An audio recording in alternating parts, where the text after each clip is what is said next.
After 2 close losses, the Gladiators are in Tampa, hoping to get win number 1.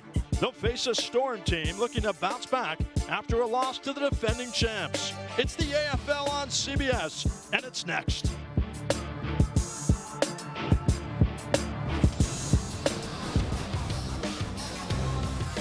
Welcome inside Amalie Arena in downtown Tampa. It's the 0-2 Gladiators against the 1-1 Tampa Bay Storm. Hi, everybody. It's great to have you with us. I'm John Mita-Perrell, and I'm joined by former AFL star quarterback Pat O'Hara. And, Pat, it's a showcase tonight of offenses, Tampa Bay and Cleveland, and a complex look from both teams. Yeah, absolutely. This is a team with Cleveland that's 0-2. This team's much better than that. Devastated by injuries. They've played 3 quarterbacks in 2 games, John. And the quarterback last game in week 1 between these 2 teams for Cleveland was Shane Boyd. Boyd started that game. He found Colin Taylor for 2 second-quarter touchdowns. Then Randy Hippert on the other side responded by throwing 2 touchdowns of his own to the all-star Joe Hills. Then with 45 seconds left in the game, Boyd found Larry Brackens from 8 yards out to pull the Gladiators within a score, but the Storm responded as Hippert threw his 6th touchdown to Lamarck Brown as Tampa Bay won the game. So we have an interesting jump ball with quarterback play tonight, and the Jack linebacker now turned quarterback for Cleveland, Arvell Nelson. Yeah, Arvell Nelson, the Texas Southern product. He can hurt you as a quarterback, as a Jack linebacker. He covers kicks. This guy might be the number 1 draft pick if you're having a pickup game. He's the best athlete on the field. Watch him in Spokane, scoring with his feet, making plays at dual threat. Really hurts defenses, put them in a bind. But then the arm talent, being able to fit in tight windows around the red area. And again, these windows are tight, John, in the Arena Football League. And running the option, how about that scoring right there? Love the option. And then there's Randy Hippert. He's been outstanding in his career with over 12,000 passing yards. Yeah, Hippert's a guy that's been around for a long time, floated through some different leagues, but has really made a home here in Tampa. This is his second go-around here. 12 touchdowns, only 2 turnovers. This guy's also someone who can make plays with his feet, extends plays. Should be a good one tonight, John. Should definitely be a good one. Center stage, Hippert against Nelson, the Storm and the Gladiators. We'll be back with more after this on CBS Sports Network. We do that for 4 quarters. We go out, play for one another, link this thing up, sink it tight. Nobody can beat us. Let's get after them 4 quarters, 1 play at a time. Let's rise up together and come out of here with a win. Let's get a break. Here we go. The veteran coach, Ron James, welcome back inside Amalie Arena. James trying to rally his Tampa Bay Storm after a tough loss last week to the Philadelphia Soul. With Pat O'Hara, I'm John Mita-Perrell. We welcome the 3rd member of our broadcast team, the hardest working man in the AFL, Ari Wolf. Good evening, Ari. Good evening, John. So glad that you're with us, and I'm alongside one of the most charismatic quarterbacks in the AFL. You guys are 0-2 right now. What are the key things for you tonight to help Cleveland get your first win? Protect the ball.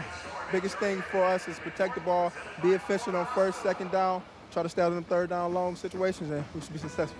In talking to your coaches and players, there's one consistent thing. They say that you have great natural leadership skills. How important are those leadership skills in arena football where there's so many ups and downs? It's super. You just said it. That was going to be my point because there's so many ups and downs throughout the course of a game, and you're never out of the game no matter what. So this to keep your team even keel, keep their heads down, and keep pushing.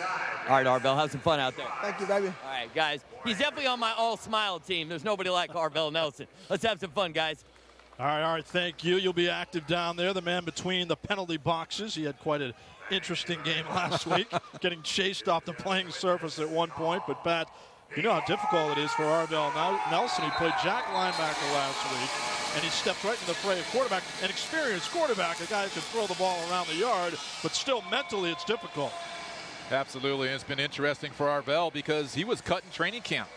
When is going to be the Jack linebacker for this football team, was let go, had issues with quarterback, had issues in the secondary. They brought Arvell back to be a linebacker. He played linebacker, then was thrust back into the quarterback position. It shows his leadership. It speaks to his character, and his teammates really respect him for the way he's handled this situation. And you're right, he probably is the best athlete on the field tonight.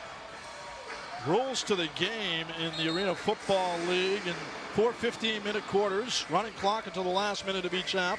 course, this just in. The field is 50 yards and 85 feet wide, 8-yard end zones. No punting allowed. 4 downs and out. No outside stunting or twisting. Ball off the rebound net is live, and 1 wide receiver allowed to be in forward motion before the snap. I love this game, John. I know you do. I'll tell you what, Ari, like he knows, like we fell in love with this thing many, many years ago, and it's such a great sport. It's a lot of scoring. A lot happens in the last minute of the half, in the last minute of the game. It's all about possessions. We'll try to update you on that tonight about the scheme and how they do that, but we're going to have a good one tonight.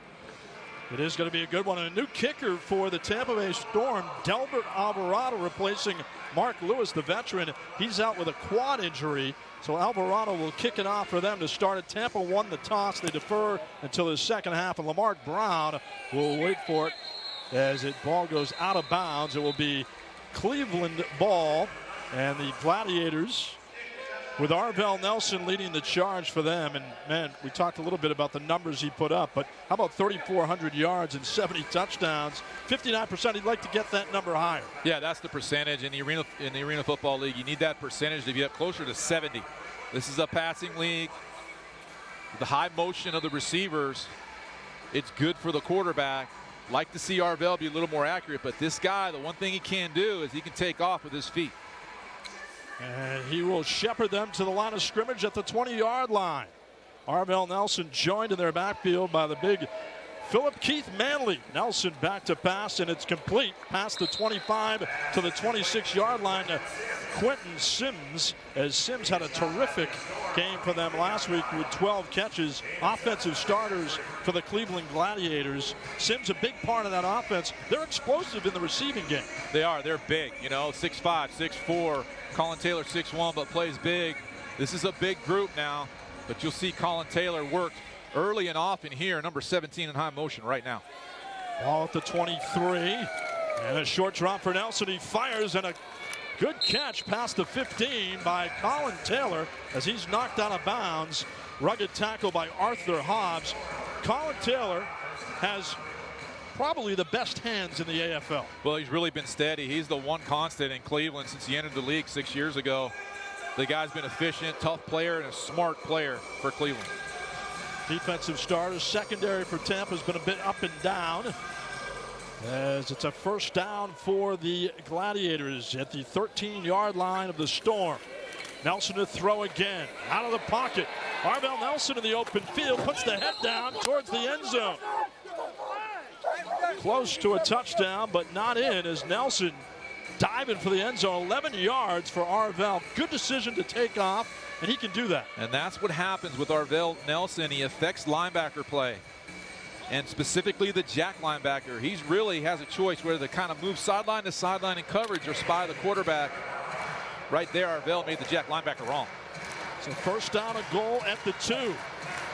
Manley is the fullback. The screen. And a touchdown for Cleveland.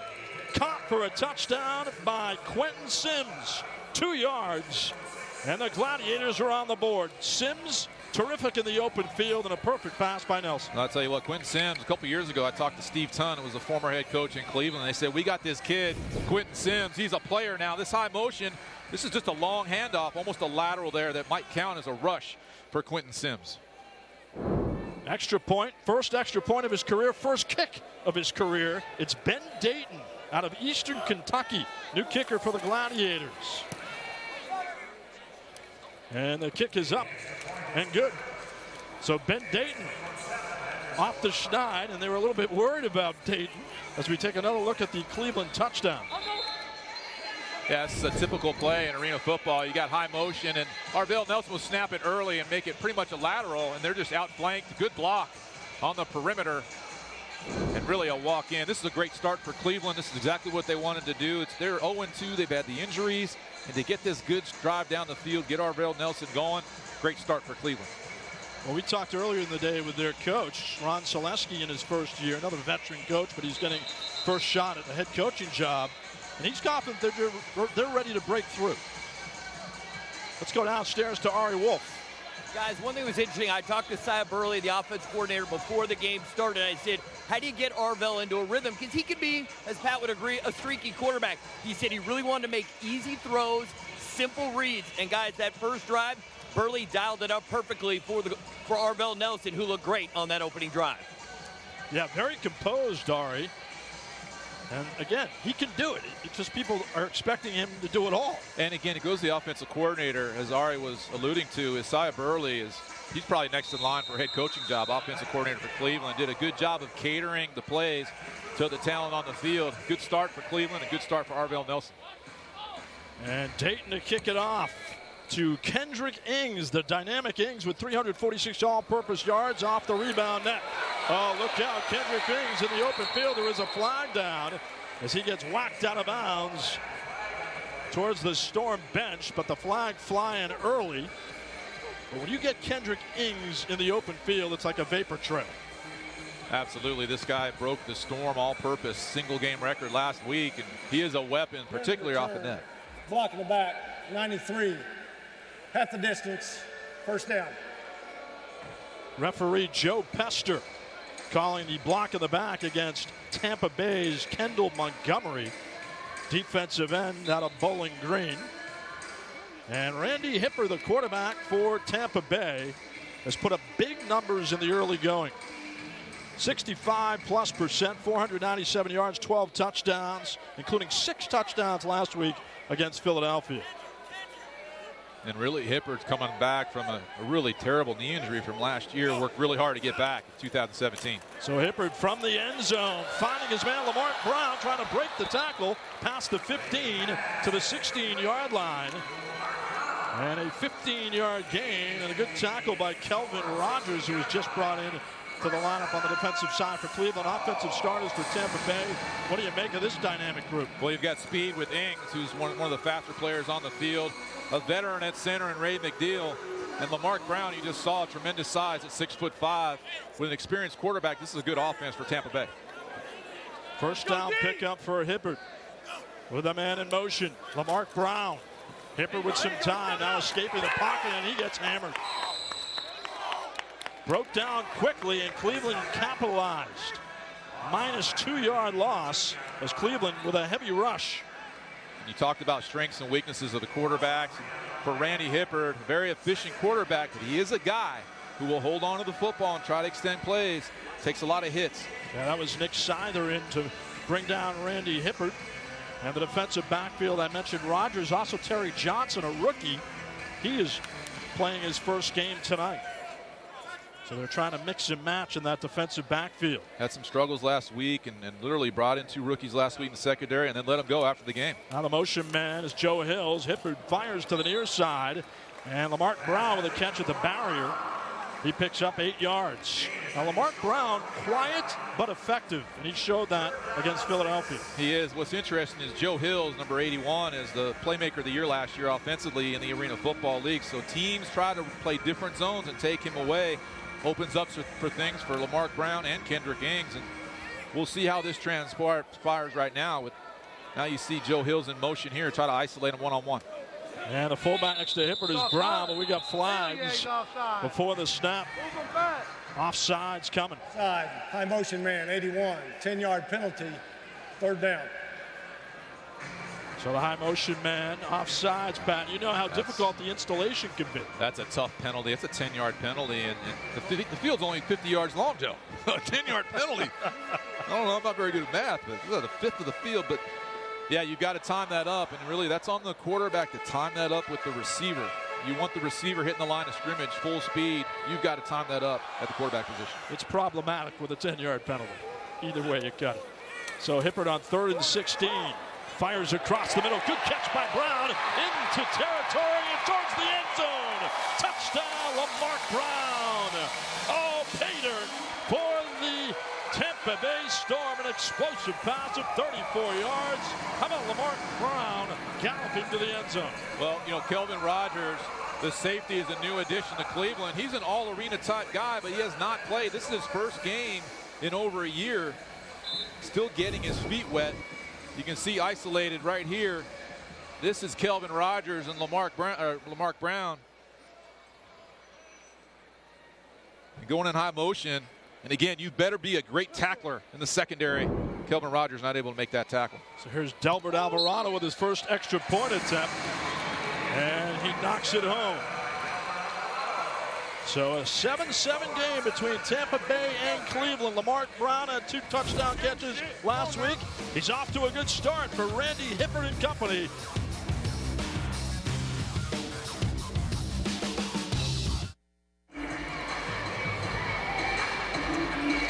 It's Arena Football on CBS Sports Network. 8:39 remaining in the first quarter, and Tampa Bay coming off an explosive play. Officially a 40-yard touchdown pass for Randy Hippert to Lamar Brown. One of his favorite targets is Delbert Alvarado gets set to kick it off. And Cleveland waiting for it. Kelvin Rogers, their return man. This will be returnable for Rodgers, a couple yards deep in the end zone. Looking for a block, slipping a tackle, and brought down at the 15-yard line. Let's go downstairs between the boxes to the man of the hour, Ari Wolf with Randy Hippert. Thank you very much, John. Randy, good-looking opening drive. You guys still getting acquainted. What do you like about this group? What are you excited about? We fight through adversity. You know, we've been down and been in a couple tough situations, especially offensively, a couple 3rd and longs, 4th and longs, and we do nothing but fight and grind. In terms of your receivers, you got one of the best in Joe Hills. What makes him so special? He's just a great player. He's a great team guy. You know, he's not one of you think he'd be one of those guys that wants the ball every play, but as long as we're winning and scoring, he's all team all the way. All right, good job so far. All right, guys. All right, thank you. Hippert 3 for 3 for 62 yards, and the quick handoff to Manley, the rugged fullback. And Manley scored a couple times last week. Pat O'Hara, he also caught a touchdown. Yeah, he's a load, and he'll also play the center position, guard, tight end. In arena football, a lot of times the fullbacks are an extra lineman. Manley at 6'4", 340 out of Toledo. Arvell Nelson with time across the middle and past the 25 to the 23. Big time tackle there as Sims made the catch for 11 yards, but a good stop applied by Tampa Bay's Arthur Hobbs. 15 tackles, he's first on the team, 2nd-year defensive back out of Nebraska Kearney. Yeah, and I like the play selection by offensive coordinator Sia Burley with Arvell Nelson, and got 3-step drop, getting the ball out of his hand, moving it down the field. Good play selection to start by Sia Burley. So now across midfield, Arvell Nelson dumps it off to Manley. Manley pulling his weight past the 20 to the 18, where he gets tackled by 5-yard gain. And Manley out of the backfield is going to be tough to bring down for anybody. And I think one of the things that people need to know about arena football is optimal quarterback release is about 2.5 seconds, right? Yeah, you got to get the ball out. I mean, it's a short edge. There's no tackles. It's center guard, and ball's got to get out. Now Nelson with pressure dumps it off to Sims on the near side, past the 10 to the 8-yard line before he got brought down by Arthur Hobbs. Nice job by Arvell Nelson. The blown protection by Cleveland, but athletically, Arvell is able to make up for it, get the ball out, move the chains. Inside the red zone for Cleveland. Cleveland offense, 289 yards a game. That's first in the AFL. They're 6 for 8 in the red zone, all touchdowns thus far. Again, playing with an inexperienced kicker in Ben Dayton. But at the 9, right up the gut, past the 5. Well, that was Larry Brockins, the veteran. And he can do that. They like to utilize him in many different areas. On this series alone, we've seen 2 runs. We've seen a screen, short pass. I mean, good play selection here, mixing it up. And now, offensive coordinator Sia Burley bringing in their heavy group, taking out a receiver, bringing in an extra big body here to pound this ball in potentially. 2nd and goal to 2 after a 7-yard gain for Larry Brockins, and he split out to the near side. Arvell Nelson trying to set the offense. With Manley in the backfield, there's a fumble. Manley picks it up, and they lose yardage, 3-yard loss as Manley dives on the loose ball. But that's an exchange issue that I think Ron Selesky was worried about a little bit. Yeah, that play was kind of doomed from the beginning. That difficult time declaring who the tight end was, and just mishandled the snap here. And luckily, Manley's able to get on that football. Turnovers are deadly in the Arena Football League. Joe Matson, the center for the Cleveland Gladiators. 3rd down and goal at the 4. So Manley in the backfield still. And in motion, Taylor to the end zone, diving and in. Touchdown, Cleveland. 4-yard touchdown throw as it was caught by Michael Preston. And Preston, another weapon for the Gladiators. They come at your waves. Yeah, Michael Preston, he's another 6'5" receiver. Arvell Nelson had to throw this ball low and safely. You'll see the slant route come underneath, clearing this out, and the slant underneath, and just a dart low, the big 6'5" frame. Preston getting down, getting that ball. So Dayton in to attempt the extra point. Arvell Nelson to hold.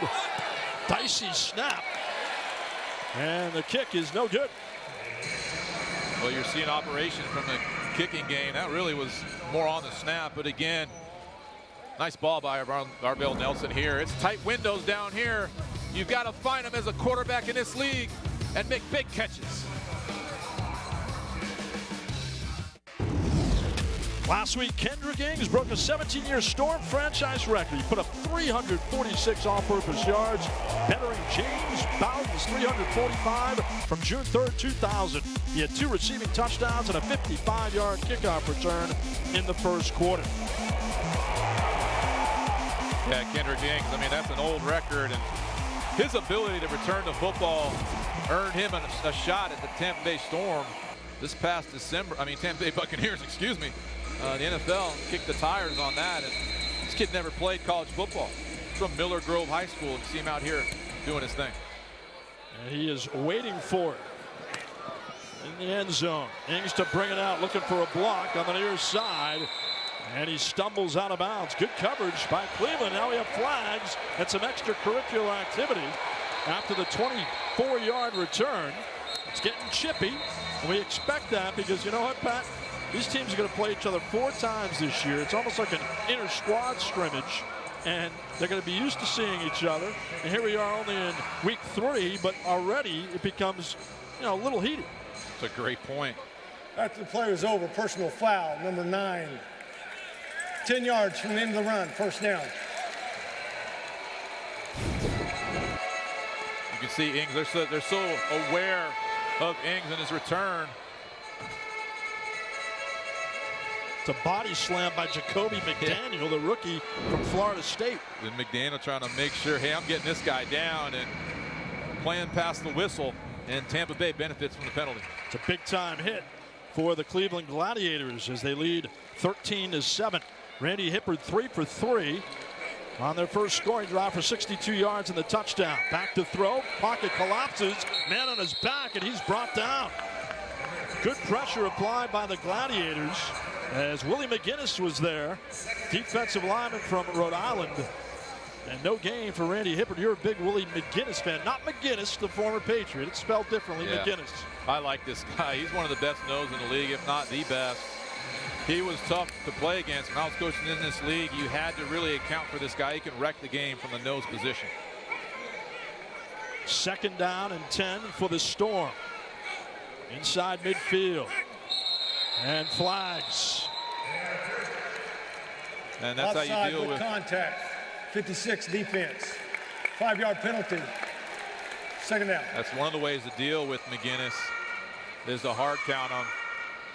He times the count based on the motion. That's what a lot of these veteran defensive linemen do. And once you get a hard count, you're able to get a couple 5 yards there and maybe slow that pass rush down a little bit on the next play. Tampa Bay was worried about their discipline. They had 14 penalties last week. That's something that they really need to shore up. But it's biting Cleveland early. On 2nd and 5 from the 19. Hippard again having to escape the pocket with pressure, and he just flips it out of bounds, and the fan will keep the ball. One of the benefits of going to an arena football game, there are many, but you can bring home a souvenir. How about that catch? And the dance, a little bit of dance, spike it. That's what I love about this. Is people don't realize you got to come to a game. You got to. You'll catch the ball and take it home. It's pretty cool. And Hippard trying to buy some time. And again, talked about him trying to hold on to the ball. Look at this catch. Look at that catch right there. That's catch of the game right there, Ari. What do you think, Ari? Ari clearly stunned by the athletic ability shown by the fan. On 3rd down and 5, Hippard the pump fake and over the head of Joe Hills into the seats. But Hills is a tough target to miss. sticky hands, and just outstanding ability. He's riding a streak of 70 straight games with a touchdown, and Ari Wolf downstairs with more. Hey guys, Pat, I'm sure you're seeing it up top too. The Cleveland pass rush is having a big effect. You're seeing Hibbert get back there. If he doesn't see his first read, he's looking to actually break the pocket and either get out, buy some time, or run the football. Right now up front, Cleveland is winning the battle of the big boys. They've only allowed 2 sacks this year, Ari. Tampa Bay has on 4th and 5. Hibbert with a dart past the 10, and the first down to Lamar Brown, who scored their touchdown. So they pick up the first down. A good read by Randy Hibbert. And to Ari's point, a lot of people, because this is a passing league, people think it's all about the quarterbacks and receivers. But coaches and people that really know this game know it's about pass pro and getting after their quarterback. You can't even operate without a good protection and then a pass rush to get after the other quarterback. It's all one up front, and then the quarterback's pitch and catch. 15-yard gain on 4th down for Tampa Bay. Inside the red zone. Hibbert looking left with a pocket collapsing, and he's brought down. Oh, the ferocious pass rush of the Gladiators. And it's led by Derek Summers. 5-yard loss for Tampa Bay. And right on cue, the pass rush causing havoc for Tampa Bay. That's right. And head coach Ron Selesky was formerly the defensive coordinator here in Cleveland. He is an aggressive type personality, and his defense has all those characteristics. And that's going to be our final play of the first quarter as Tampa Bay up against it. They'll have to adjust. Ron James, their coach, asking John Brown, their fullback, what the heck's going on out there, as Cleveland leads 13-7. Exciting first quarter from Amalie Arena in Tampa. The score, Cleveland 13. You're watching the Arena Football on CBS Sports Network. Defensive line of the Cleveland Gladiators bringing the thunder early, Pat O'Hara. Cleveland winning the line of scrimmage battle. That's where it's all won. And what I think the conversation on the sideline with head coach Ron James is we got to shorten this game. 3-step drop ball's got to come out, Randy. This defensive line in Cleveland is heating up. 9 plays in the first quarter for the Tampa Bay Storm. Welcome back inside Amalie Arena. John Meter-Perrell with Pat O'Hara and Ari Wolf. Glad you're with us on CBS Sports Network. As Hibbert under his center, Ray McNeil on 2nd and goal from the 14. The man in motion, Lamar Brown. Caught by Kendrick Ings to the 10-yard line. Picks up 4 yards before he gets brought down by Jacoby McDaniel and Derek Summers. And those are good plays, John, those quick one-step throws, because you make the defensive run board to board. Make those guys run a little bit, sideline to sideline, and put the ball in Kendrick Ings' hands. Tampa Bay scored on 16 of 20 drives this year. Last couple weeks, they've started slowly. They got that out of their system, but now a 3rd down and goal at the 10. Hibbert looking far side, and it's caught by Ings, but he's pushed out of bounds at the 7 after a gain of 3. Ridden out of bounds by Kelvin Rogers, who was just activated today. So now 4th and goal from the 6. Put your offensive coordinator hat on, Pat. You're a former head coach in this league. Where are you going here? Well, I know one thing, you're not kicking a field goal, and a lot of people don't understand that about arena football. You got to score touchdowns in this league, plus the crossbars are only 9 feet wide. There's no guarantees. You got a new kicker. You got to go for this, and that's why you see a lot of tall receivers like Joe Hills at 6'4", Lamar Brown 6'5". You'll see them go up and get the ball here on 4th down. And Hills is the man in motion. He's magic in the red zone. Hibbert, the pump fake, and he's in trouble. Brought down at the 19. Oh, mercy. What a sack by the Gladiators. And that was Willie McGinnis with his 2nd sack of the game for a loss of 9 yards. Randy Hibbert in some early trouble as he's been flummoxed.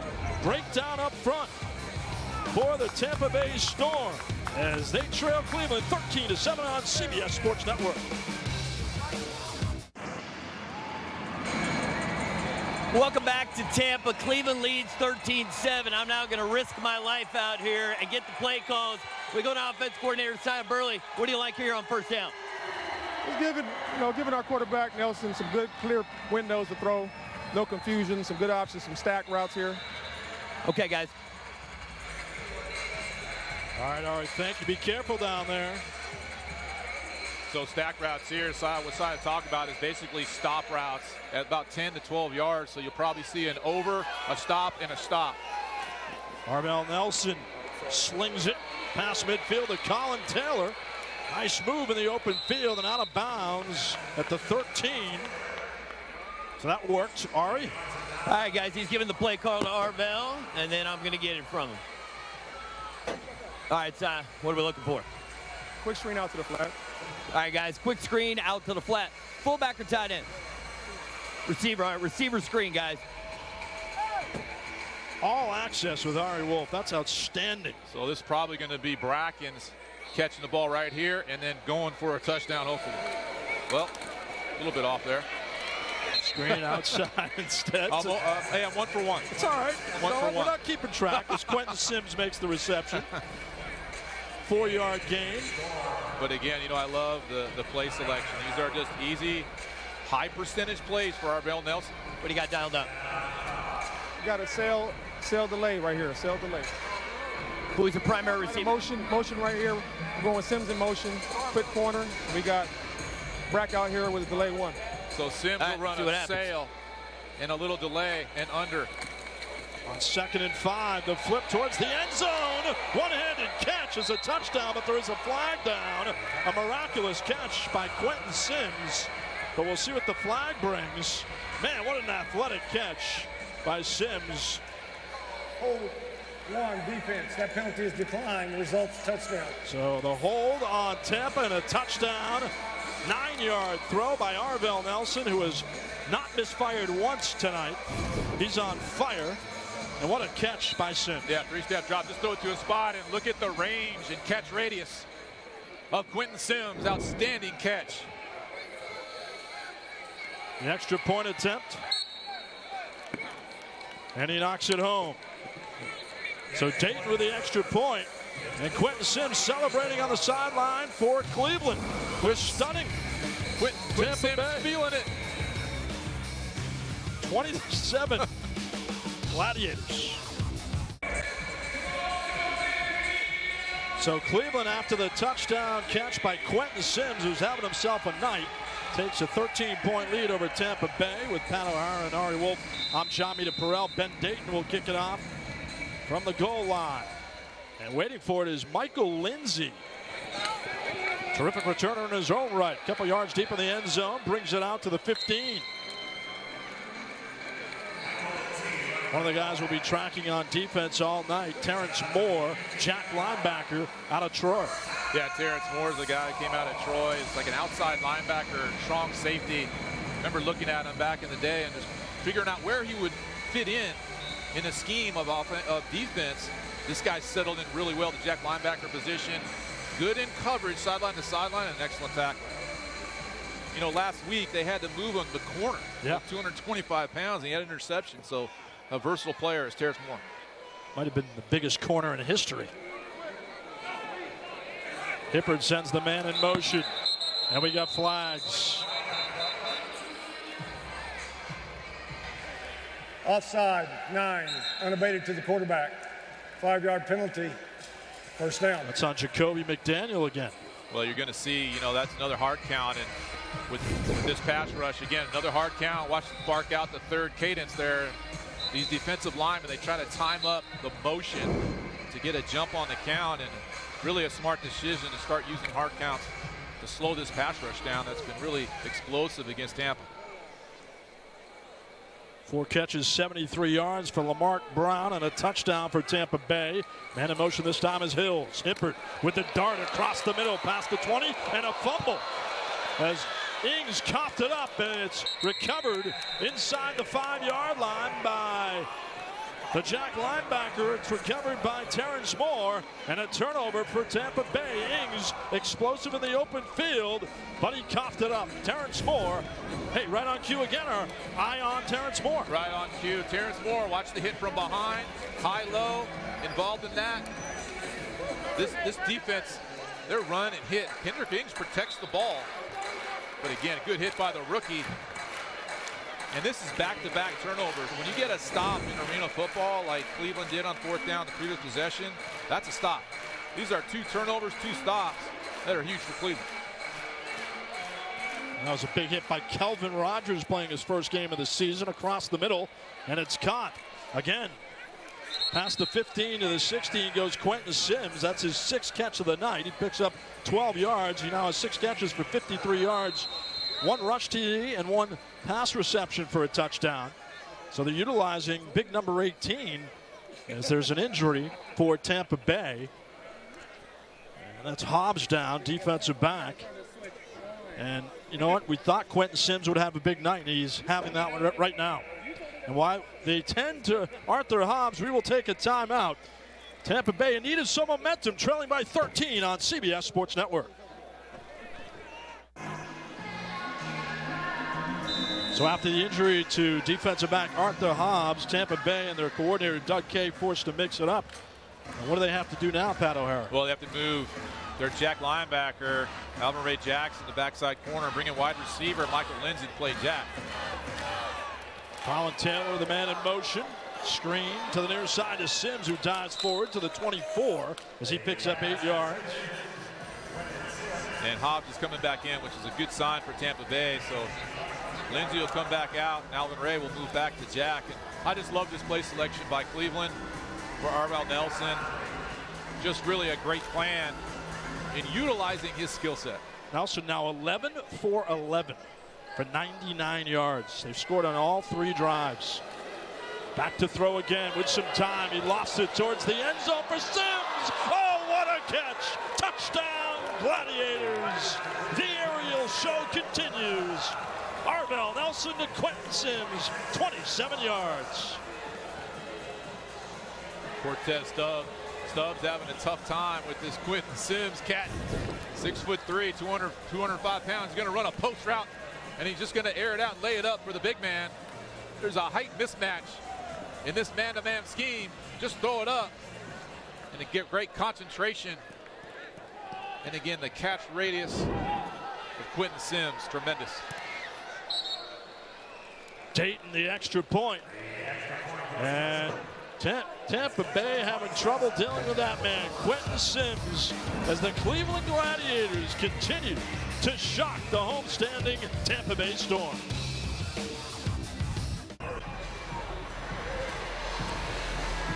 What a night thus far for the Cleveland Gladiators, aiming for their first victory as they lead 27-7. And the kickoff by Dayton, taken out by Michael Lindsay, looking for an alley, and whacked out of bounds at the 8-yard line. Let's go down to our 3rd member of our broadcast crew, Ari Wolf. Thank you very much. Here with a very hot quarterback, Arvell. Well, when I talked to you a few minutes ago, I said go out there and have some fun. You really took that to heart. 12 for 12, 3 touchdown passes. What's working so well for this offense? Yeah, just taking what they give us. What I tell you in the beginning, man, we're going to try to take what they give us and be efficient, and that's what we've been doing so far. Tell me about your relationship with your offense coordinator, Cy Burley. It seems like you two are really clicking. Yeah, man. We've been extra meetings, studying together. He texts me back and forth, texts me the game plan, and I tell him what I see. So, man, we're on the same page right now. Keep having fun. Yes, sir. All right, guys. He's feasting, Ari, as Joe Hills needs to get more involved. He makes the reception, 5 yards from Randy Hippard. But it's going to be a long way back for Tampa Bay. Of course, arena football, it could be a shooting gallery. No lead is safe, Pat. Yeah, don't turn the TV off. No way, not in arena football. When you got the offensive player of the year, Joe Hills is just getting warmed up. They'll get him more involved here as the game goes on. Storm averaging 49 points a game. Hippard with time, and he throws it to the near side again for Lamar Brown, past the 20 to the 22. And he gets wrapped up by the rookie Terry Johnson. And I love the access that Ari Wolf has. This is outstanding, folks. You do not get this access from any sideline reporter in professional sports like you get here in the Arena Football League. Well, thanks, John. Here with Coach. What do we got here on first down? We're running a sail wing flash, so we try to get a bender to the field, and then we got a backside replacement for the jack route on the backside. All right, Pat, there we go. Well, I think we got a sail and a replacement here. There you go. Good call all around, boys, as Hills makes the reception past midfield. And Rogers on the tackle. That's a 7-yard gain for Joe Hills. What do you got next? We're going to go short storm, so we got an out to the field and go down the wall to the field and a flash route on the backside. This makes sense because you want quick game. Ron James knows this pass rush has been going really, really well. So a vertical outside release and a quick out right here with a 3-step drop. Hibbert, the shoulder fake. Oh, Lamar Brown breaks the tackle. Inside the red zone goes Lamar Brown, having a good night as well. Setting up a 1st and goal for the Tampa Bay Storm after an 18-yard gain. Hey guys, Coach, what do you like here on 1st and goal? We're going double piston as option, so we're going to get 2 comebacks on the outside, and we're going to single up Hills in the middle. Thank you. Great, so they're going to isolate Hills. And on the outside, they'll run these comeback routes. Lamar Brown will run right here to the pylon. And this is the isolation route that gives him an option to do whatever he wants in a comeback. Watch Joe Hills on this particular play. 1st and goal from the 3. Hibbert to the end zone. Kendrick Higgs, the touchdown. 3-yard flip. Randy Hibbert to Kendrick Higgs. And the Tampa Bay Storm are back in it. Well, this was a good drive. You know, Ron James is smart. He had a great pass rush after by Cleveland. He can't 5-step drop. Everything's got to be quick. You can see here now, Randy Hibbert getting the ball out of his hands and efficiently on this drive, right back in this ball game. Just what the doctor ordered. Good calls by Ron James as Delbert Alvarado will attempt the extra point. And he hits it. So Cleveland leading by 13 with 5:20 remaining in the first half. Let's take another look at the touchdown. Kendrick Higgs, 346 all-purpose yards last week. Yeah, good job. You know, looks front side to Hills and just sitting down the pylon is Ings. Good decision by Hibbert. 2-possession game now for Tampa. And you know how important it is, Pat, mentally on that Tampa Bay sideline. Now you're feeling, all right, we can get this done. Not our night thus far, but we got some momentum back. Yeah, I mean, anything can happen. I've seen lead changes like you wouldn't believe in this thing. That's what makes it great. Yeah. It's a 50-yard field. You just can't turn the ball over because you lose a possession. It's like basketball. You want to maintain possessions, come away with points. 2 possessions, Tampa lost with the turnover and the turnover on downs. And, you know, you just got to find a way to get one back. At some point, you may see an onside kick. That's one way to do it, which you see quite often in arena football. What about with new kickers tonight? Will that factor into the onside kick game for Tampa and for Cleveland? It definitely does affect it because every kicker's approach is different. And on an onside kick, a lot of times you get guys off sides. Yeah. If you don't work on it a lot. You have to work on it a lot. But if it's necessary, you'll see some onside kicks in this game, particularly in the last minute, the last minute and a half, last minute of the game. So Alvarado getting set to kick it away for Tampa Bay. As Kelvin Rogers waits a couple yards deep in the end zone for the Gladiators. And there's your onside kick. Jacoby McDaniel trying to fall on it. Now Colin Taylor also diving for it at the 11. And Taylor coming up with it. Taylor has the best hands arguably in the AFL. He comes up with a football and pick your poison. Now it's dicey because they're at the 11-yard line, and you give the red heart Arvell Nelson another chance. Yeah, I mean, there's different ways. You can do a middle dribble here. You can do it sideline to sideline. You know, the ball's mishandled, but listen, all's not lost if you don't recover it. It's tough to score in the red area. Those end zones are only 8 yards deep. It can be tough down there.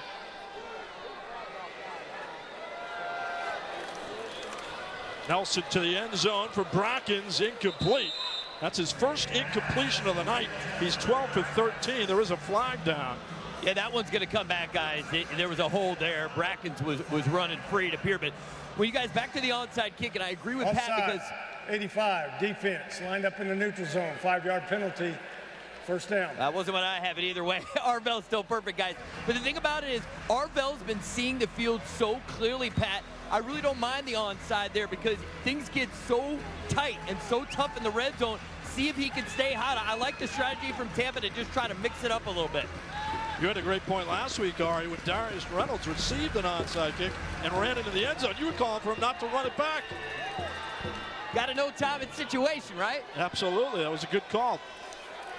Nelson, the inside handoff to Manley, who rumbles to the 3-yard line. He picks up 3 yards. You know, I think one of the things that fans have to realize, Pat, when you're a coach in this league, you really have to teach a lot. And that's why Ron James and Selesky are so well respected. I think that's from a headquarters perspective at AFL headquarters in Las Vegas, they're looking at bringing coaches who know how to teach the game. It really is a different game. I've seen coaches come in that haven't been exposed to it and really struggle, you know, and so a lot of these guys, Ron James of the world, Doug Kay, defensive coordinator, 81 years old for Tampa. These guys are lifers in the league, understand the game, excellent coaches. 2nd down and 2 at the 3. As the Gladiators threaten again. A man in motion, Brockins. Nelson looking that way, out of the pocket, towards the end zone and diving in. Arvell Nelson, touchdown. Boy, man, he's doing it all. 3-yard touchdown for Nelson. He is playing so well tonight. He's come out with a vengeance. His leadership and his effectiveness, it's been a sight to behold. You're talking about a guy that was cut in training camp, okay? Arvell was cut in training camp, brought back, and put on defense. Now look at him here.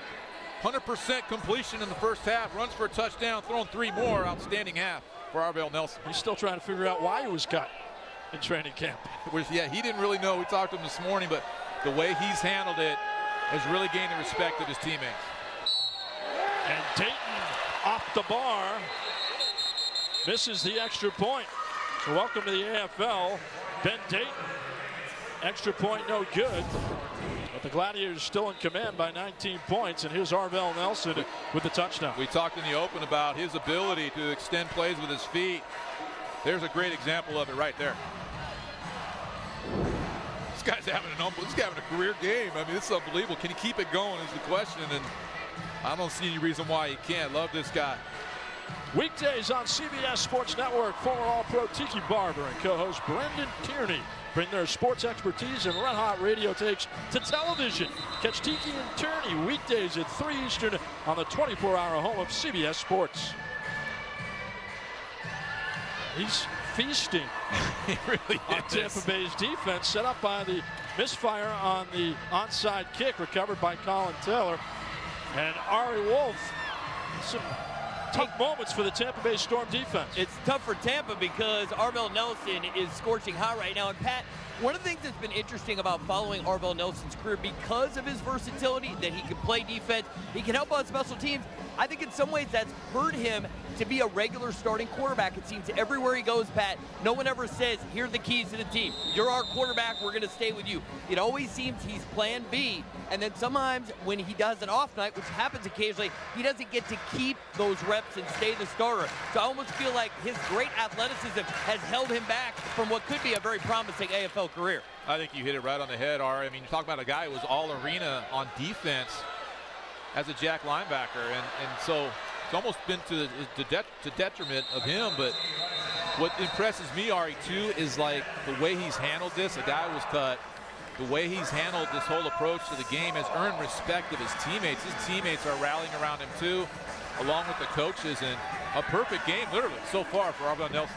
And guys, said just to finish that, to show you about that natural leadership, he missed a week of training camp, and his teammates still voted him a captain. That tells you all you need to know about the way the players feel about Arvell Nelson. Big-time testament to his leadership abilities, Ari. A 22-yard kickoff return by Michael Lindsay. And Hibbert with a flip. And here they come in the open field. Past the 25 to the 24, it's Kendrick Ings, who moments ago caught a touchdown for the Storm. A 12-yard gain. Tampa's first 4 possessions. Touchdown, and then turnover on downs. A little rocky, Pat. Yeah, you see the 2 stops there, turnover downs and fumbles, and those resulted in points for Cleveland. That's the 2-possession difference, now a 3-possession difference, so some ground to make up for Tampa Bay. Certainly plenty of time as we approach the half and the 1-minute warning. Randy Hibbert, flip behind the line of scrimmage to Joe Hills, puts the shoulder down and lowers the boom.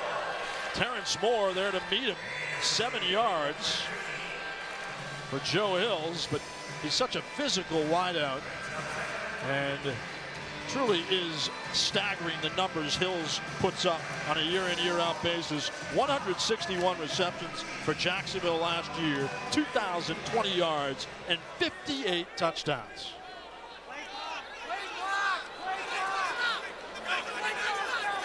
Now the man in motion, Lamar Brown, on 2nd and 3. The flip and a drop to Jeremiah Warren. Warren, the rookie out of South Florida with a drop. Joe Hills, you've seen him play many years, Pat. He just produces. I think it's also a testament to his offseason training down the road in Bradenton. Absolutely. And he's had a few cups of coffees in the NFL because each year he puts up these kind of numbers. You see first in the NFL last year with Jacksonville, Offensive Player of the Year, just an outstanding weapon, and really attributed to Cleveland tonight, doing a good job on Joe Hills. And it all starts up front with the pass rush.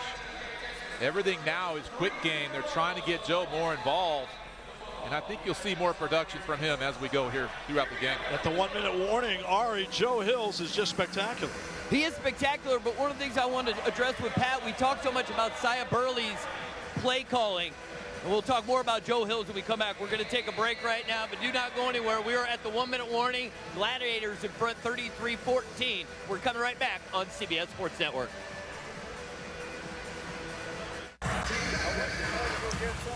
Do you want access to every AFL game at once? Well, how about going to arenafootball.com? Click AFL Live for online broadcasts of games around the league. Also, AFL Unfiltered, a new feature on the arenafootball.com site. The podcast that we'll have Pat O'Hara on soon, along with Ari Wolf. 3rd down and 3. Hipper the flip to the end zone. Oh, my goodness. Joe Hills over the top and out of play. Good coverage by Kelvin Rogers. Hills, if anyone could bring it down, it's Joe Hills, but only got the one hand on. And really good job by Joe Hills, because that ball should have been intercepted by Kelvin Rogers. Joe Hills sold out, went up, got a hand on this ball. Kelvin Rogers ready to intercept this ball. You can go over the walls. You might get a player in your lap at an arena game there, John. It's awesome. Love it. Where's the second hand, guys? That other arm was free. Hey, Dad, look who I brought home, Joe Hills. 4th down and 3 at the 15. Tampa Bay deferred. They will get the ball first in the second half. Here's the flip to Brown to the end zone and in.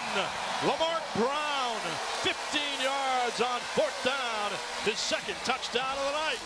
And back come the Storm.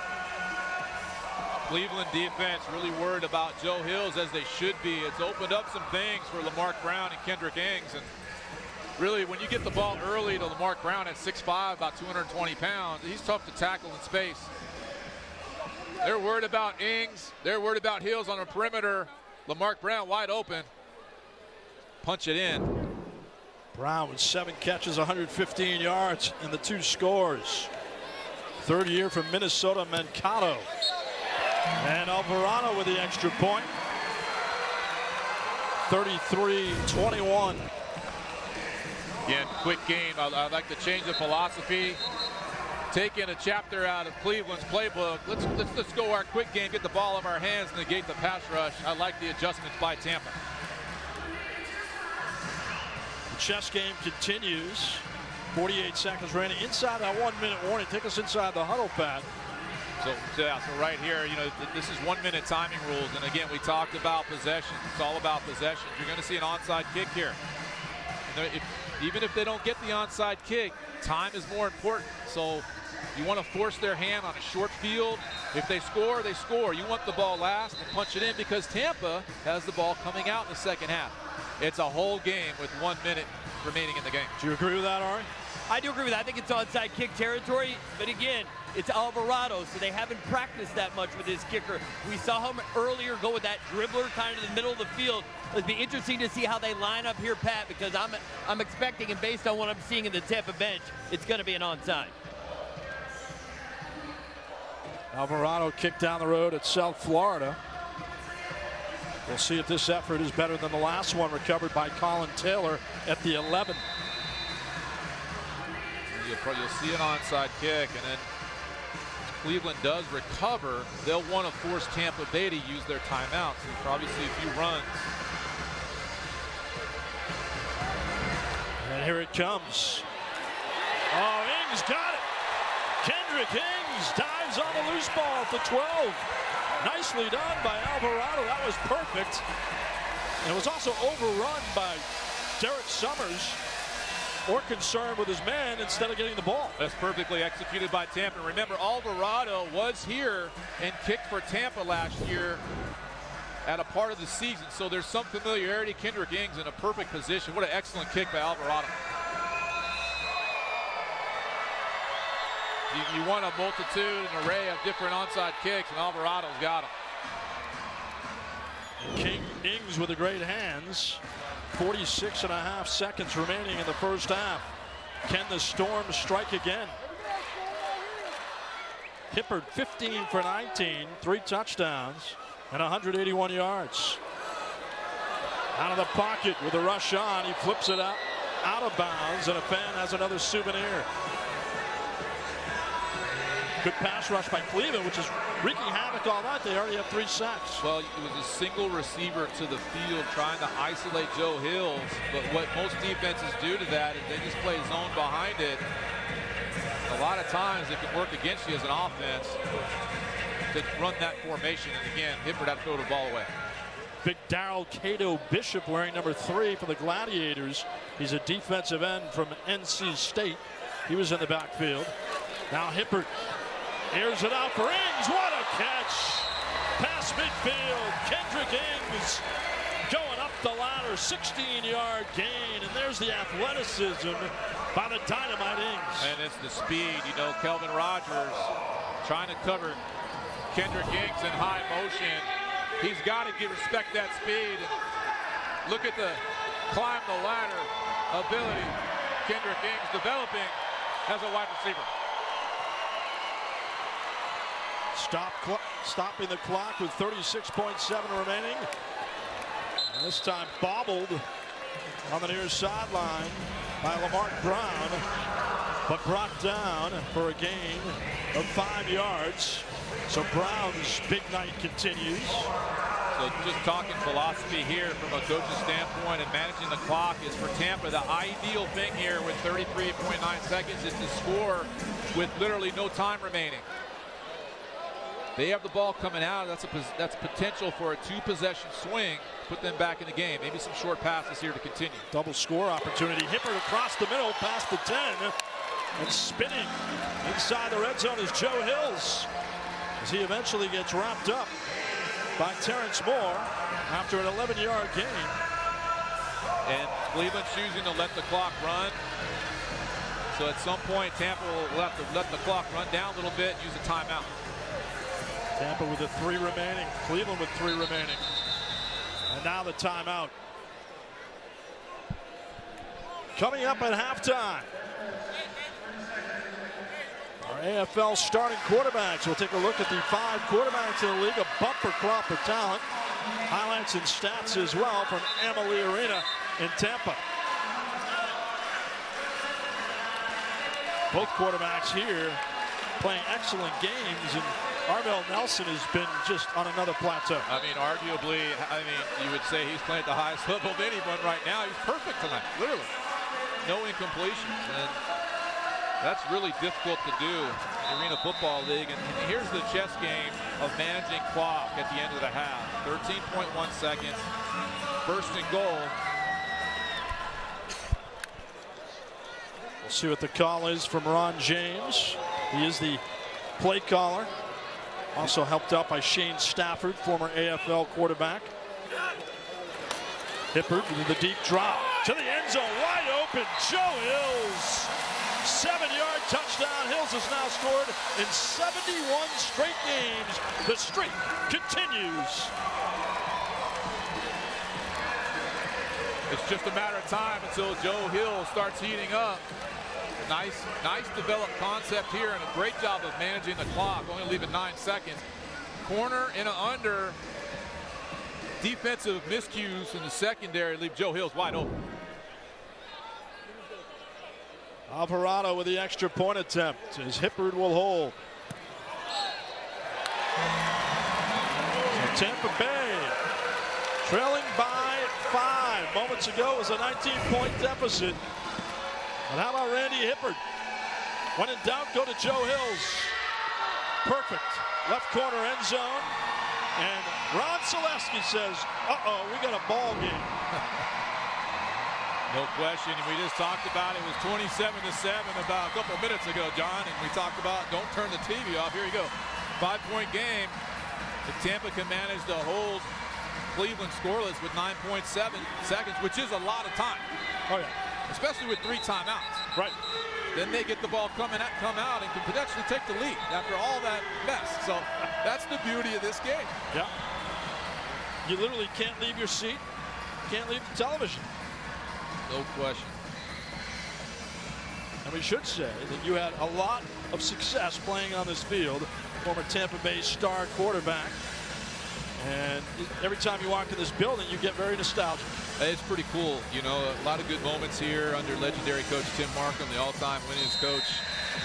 And I played for him and coached for him. And I would never have become a head coach without him giving me an opportunity to be his assistant. And so a lot of great memories here. Alvarado, successful last time, but this time they elect to shoot it off the net. And it's Rodgers trying to find a lane, but he gets swallowed up by Kendall Montgomery. Montgomery, defensive end, doing it on special teams. 8-yard kick return. Montgomery has a lot of potential. Certainly all the moving parts. They love his ability. It's just a matter of him putting it together and learning again what the AFL is all about, as he played in the CFL too. Yeah, it's a tough transition, you know, to learn this game, but a lot of veterans in this game. Perfect game for Arvell Nelson. And a timeout, Tampa Bay. It's a good timeout by Ron James. They want to make sure, see how Cleveland's going to line up and handle these 9 seconds. Or excuse me, well, they're going to have to, 5 seconds now. And he's going to tell his secondary to get back. Don't get beat over the top. Keep everything underneath you. Flood the back. What would you do if you're Cleveland? Well, you got to take what they give you. So you try to throw a ball out to the boards and get as much as you can and get out of bounds, and then potentially take a shot at the end zone. And when you have Nelson pulling the trigger, you know you got a good chance.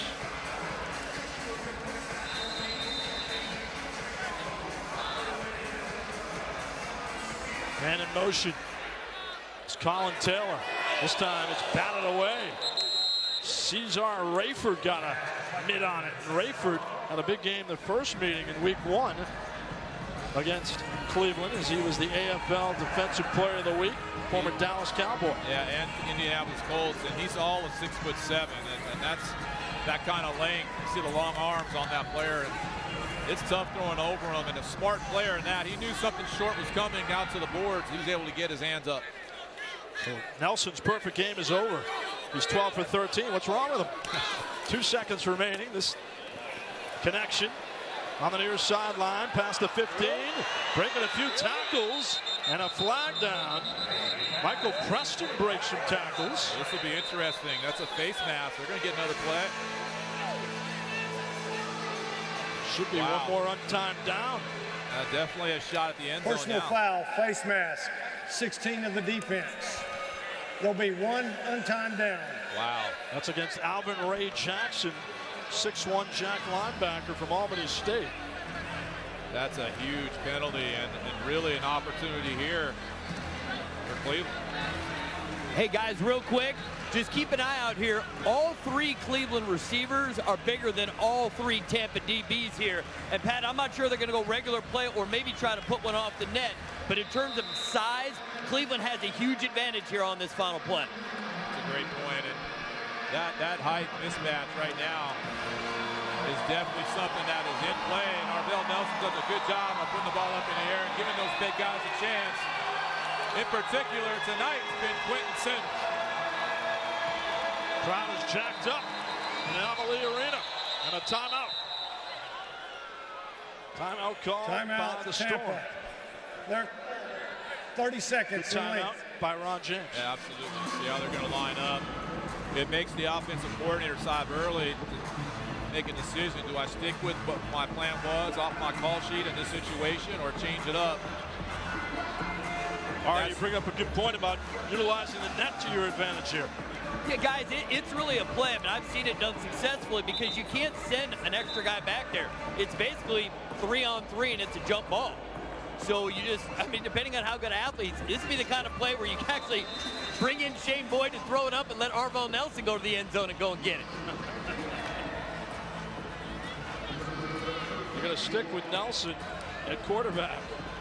Final time down of the first half. A frenetic first half in Tampa. And movement. They're getting jumpy up front. That was George Miller jumping. 99 defense. 5-yard penalty, still 1 time down. Well, penalties are coming back to nip Tampa here. You know, you said it last week, 14 penalties by Tampa, and they've done a pretty good job up until this point. Critical back-to-back penalties, giving Cleveland an opportunity to inch closer. Now going to be around the 9-yard line. This defensive line for the Storm has been very consistent the first couple of weeks. A disgruntled Ron James, to say the least. Absolutely. As he is just flustered. Yeah, when you're, as a coach, when your nose tackle who's right over the ball, he's staring at it, jumps offside, it's hard to forgive that. Yeah. I'm sure that would have made a nightmare scenario for you. Now the ball at the 12-yard line, so they're giving Cleveland new life. That's 5 penalties for Tampa. 48 yards, 3 for Cleveland.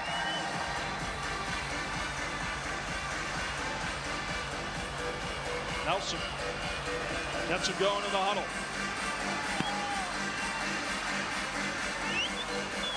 They've got an issue with the down markers. They're tangled up there, trying to get that corrected. Guys, Cleveland took another timeout here. Yep, Cleveland timeout. Maybe, Ari, who knows? Maybe they're going with your scenario.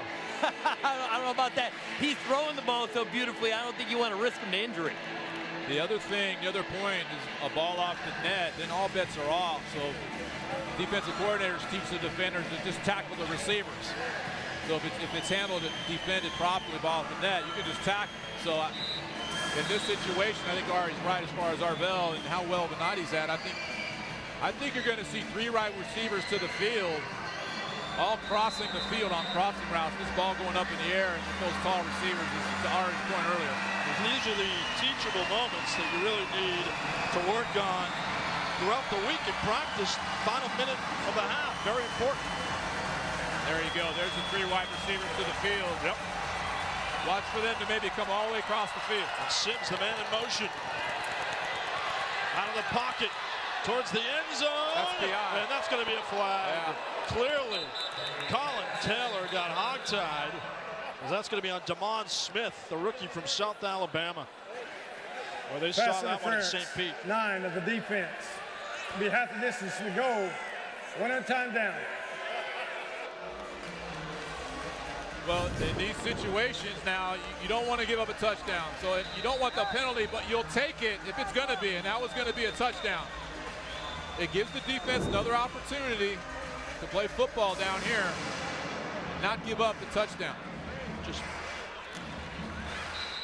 zeros have been on the clock.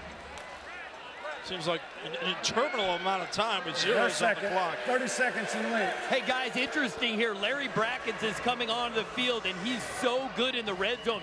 Brackens right about 6'5", and Pat, his skill set in the red zone is near the top of the league. So they hadn't had Brackens in the game, but they're bringing him in for this final play. Yeah, he had a 5-yard touchdown last week in their loss to Baltimore, Ari. 99 receptions for Orlando the last 2 years. 6'4" target. Played with the Jets for a cup of coffee in 2008. Tampa Bay as well in 2005 and 2006. But it's amazing how much time he spent with zeros on the clock. It's great. It's just love this game. The other thing about Brackens is that he's good at walling people off and being almost a blocker down the field. Brackens split out wide. Out to the end zone and incomplete. Incomplete. They were gunning for Quentin Sims right down the middle. So after all that, Cleveland leaving points in the field. Now let's go down to Ari Wolf with Ron Selesky. Thank you very much. All right, Coach, you guys got off to such an outstanding start. Arvell Nelson playing so well. What is it about him in this offense that's got you guys rolling? Well, I think, I mean, it sounds corny, but just his enthusiasm, just his intangibles. Got great intangibles. What's your message going to be to the team in the locker room? Focus and finish. Focus and finish. This this is a game, as it's been said many, many times, that ebbs and flows. Focus and finish. All right, thanks, Coach. John, take it away. All right, thanks. All right, focus and finish. We can remember that. That's the end of the first half with the score. Cleveland 33 and Tampa Bay 28. You're watching the Arena Football League on CBS Sports Network.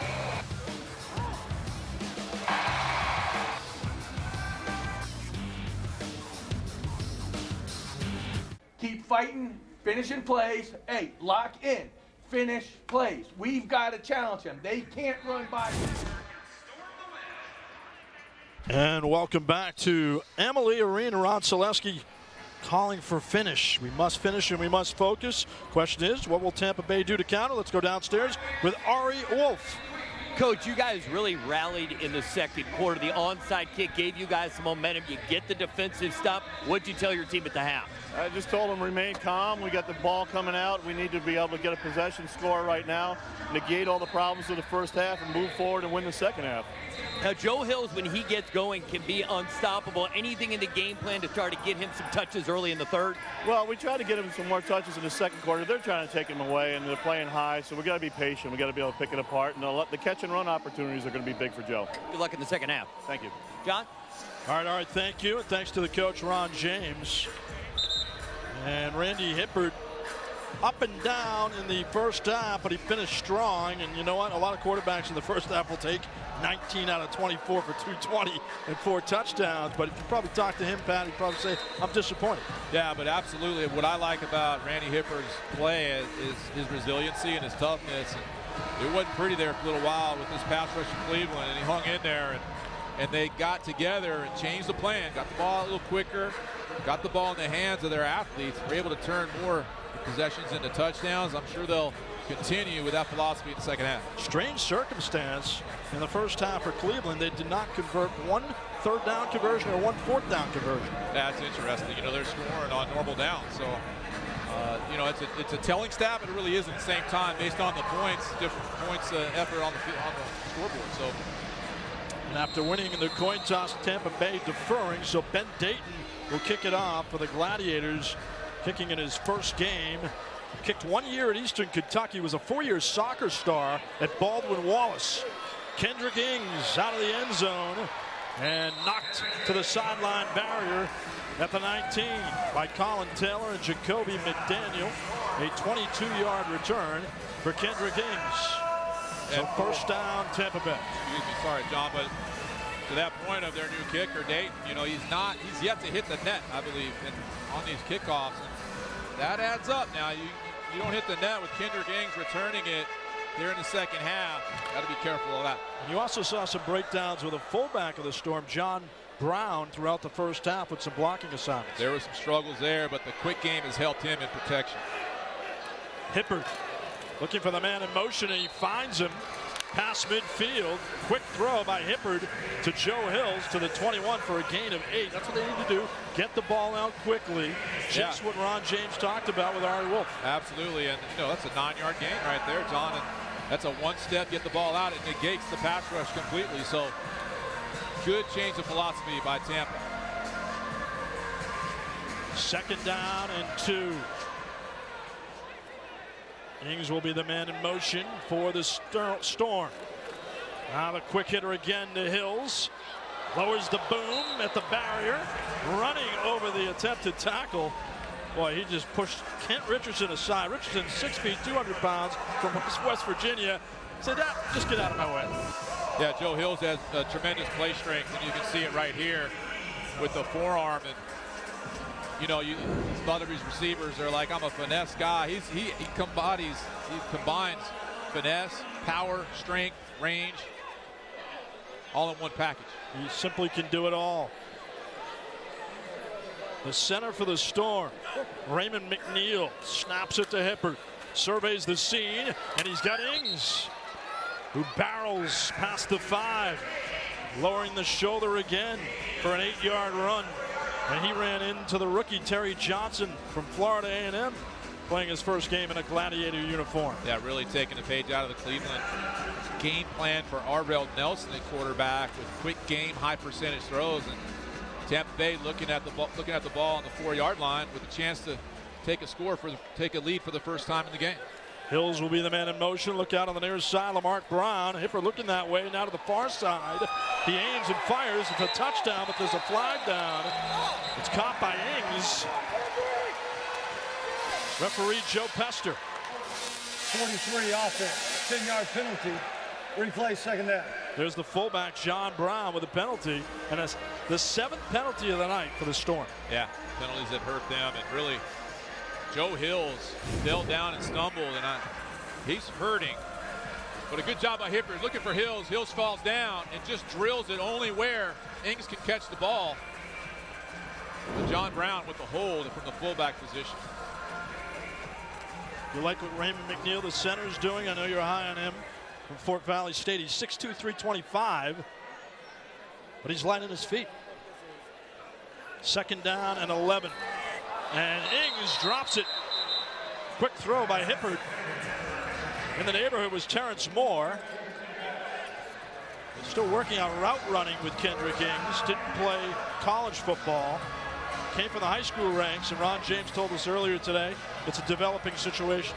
It really is. I mean, Kendrick Ings never played college football. It's just amazing. And had the invite to the Tampa Bay Buccaneers last December as a returner. I think the arrow's really up on Kendrick Ings, and there very well may be an opportunity for him to play in the NFL in the future. So 3rd and 11 from the 13. Hippert with trouble, and he is brought down. Oh boy, they brought the heat again. That's Nick Seither, the 6'3" defensive lineman, bringing it down. And Seither is wreaking some havoc. 4-yard loss. And that's problematic for the Storm offense. It will now be 4th and 17. Yeah, well, with a penalty and then a drop pass, the ball went from the 4-yard line back to the 18-yard line. And disappointing for Tampa on this drive. They have an opportunity here on 4th down, though. Tampa on 4th down in the first half was 2 out of 3. The motion man, Lamarck Brown. Hippert ripping it. Near side end zone. Hills couldn't bring it down with a one hand. Good coverage applied by Kent Richardson, the defensive back. So Cleveland's got some momentum. That's a big stand for them to begin the second half. Gladiators gunning for their first win. They're up by 5 from Tampa on CBS Sports Network. Welcome back to Tampa. Gladiators lead 33-28. I'm back on the field. I'm going to bring in offense coordinator Cy Burley. Before we get to the play call, give me your assessment of Arvell Nelson's play in the first half. He's been great. He's been playing great. You know, he's been leading us, managing the game, being successful on first down. Our situation the last 2 games has been a lack of success on first down. He's done a great job getting us in better downs and distances. What are you looking for here? Sail route by the motion, 2 stacks on the side. Nelson to Preston. Ridden out of bounds by Cortez Stubbs after a 7-yard gain.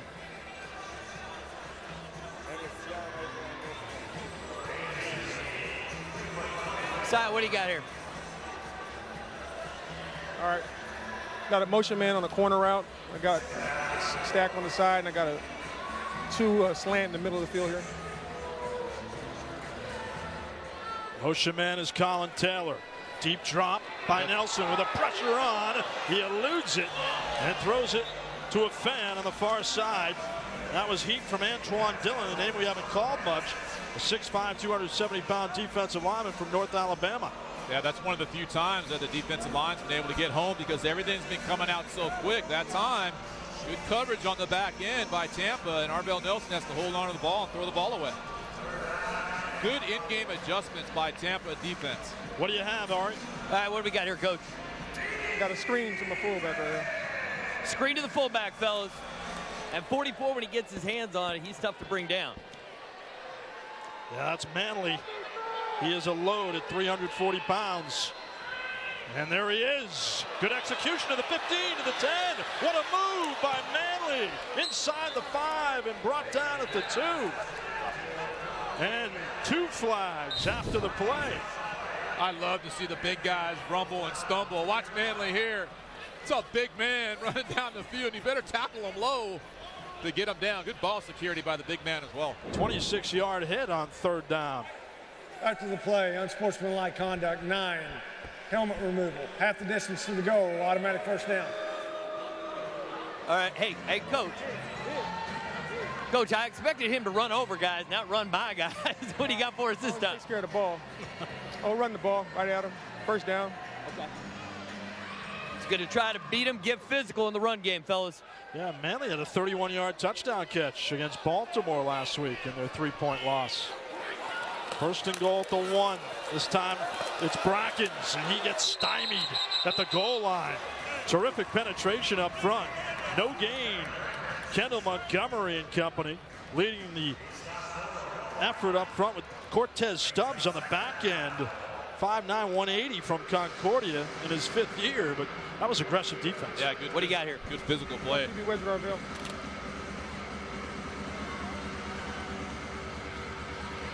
So 2nd and goal at the 1. Manley the fullback. Colin Taylor in motion. And the quarterback keep by Arvell Nelson. Pushing over the goal line. Is he in there? One guy had a touchdown, another guy didn't. Just wait, no, he's not in. I'm right down here, guys. It's about. He's short. Call it a foot. Yep, he is short, Ari. 3rd down at the 1. Good effort by Nelson, but the push up front, effective. Yeah, the stout defense up front. And this is where Nelson's really a threat. What are you going to do here on 3rd down? We're going where to go? All right, we're going to put his hands in the quarterback. And you'll see Manley, number 44, push him in here to ensure the touchdown. Nelson trying to go over the top. Ball loose. Oh, my goodness. Ball is out. Tampa Bay. What a stand, and they come up with a football. Arvell Nelson stifled.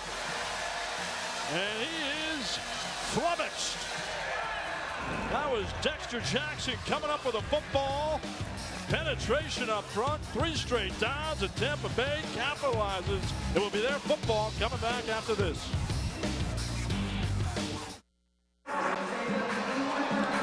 The revitalized Tampa Bay Storm. 7:15 remaining in the 3rd quarter. A lift from their goal line stand. We'll see how Randy Hippert deals now. He's 22 for 29. He rips it, and it's caught by Lamar Brown.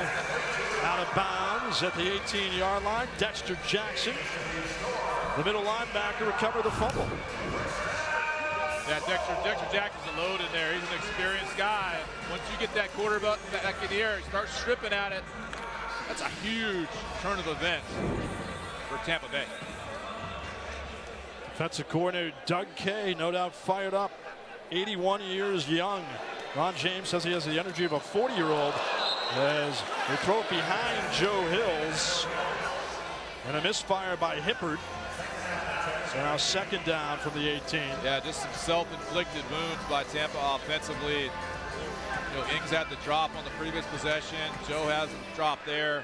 A couple of penalties, and it stalled drives. One thing about that Tampa Bay defense, Pat, they have a gentleman's bet amongst themselves to see who registers the most sacks each game. They're hard to get in this league because most quarterbacks throw the ball away. They don't have one yet. And Lamar Brown with a catch.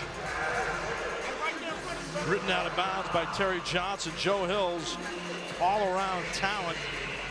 And the reigning AFL most valuable player on offense. He's a year-round player. Yeah, he played a lot of football in 2016. He went straight from Jacksonville and went to China. Played in the China Arena Football League, and now back playing another season. So these guys really active, especially Joe Hills. And a motion Brown. Hills wide open. Look out. Hills reaching on the near side barrier inside the 10. And Ari, the tireless Joe Hills, does this guy ever sleep? Well, I'm not sure he gets enough sleep because, guys, we've seen him just a little bit shaky. I mean, they don't call him Superman for no reason. He's normally the best player on the field. But, Pat, you played with guys who played multiple football seasons in a calendar year. And I don't care how much you train, how much you take care of your body, there's wear and tear, Pat. See, he's literally playing, this is like 3 seasons consecutive, and you just wonder how he'll hold up over the season. But don't count out number 81. That's right, trained so diligently in the offseason. And there's the flip to Lindsey.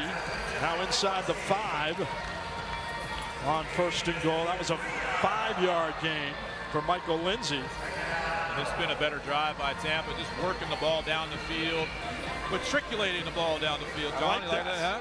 That's an old Hank Stram. That's right, old school for you. But now they got to finish. Last time they were down here, they ended up going backwards with penalties and drop passes, self-inflicted wounds. Got to finish this drive here with points.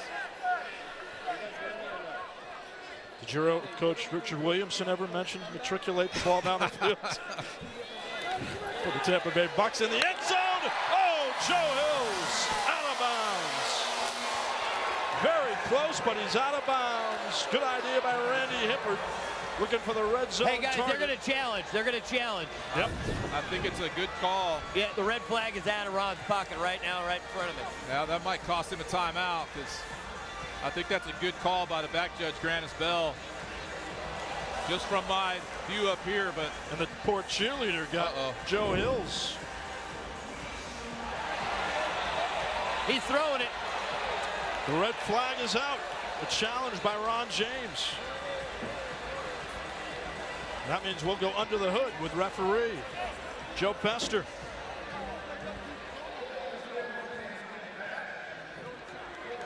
This will be interesting because timeouts are precious in the Arena Football League. Certainly Ron James wouldn't want to lose one. Not questioning whether he should have thrown it or not, just from an eyeball view up here. He stepped flat on the line there with the toe. But we'll see what's the review happens with Joe Pester. Now we have Arena Football's call to the booth with Joe Pester. Okay, ruling on the field is incomplete. We have the foot out of bounds. We need video evidence that we had a foot inbounds.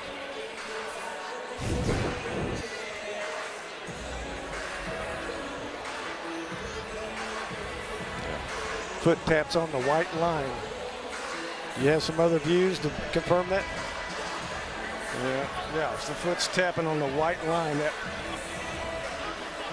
left foot is the first one to touch down. And as that left foot is coming down, it's tapping that white line. Ruling on the field is confirmed, incomplete. Thank you. Part of the terrific all-access look we give you week in and week out on Arena Football coverage. The call to the booth, you don't get that anywhere else. And Joe Pester giving you the call.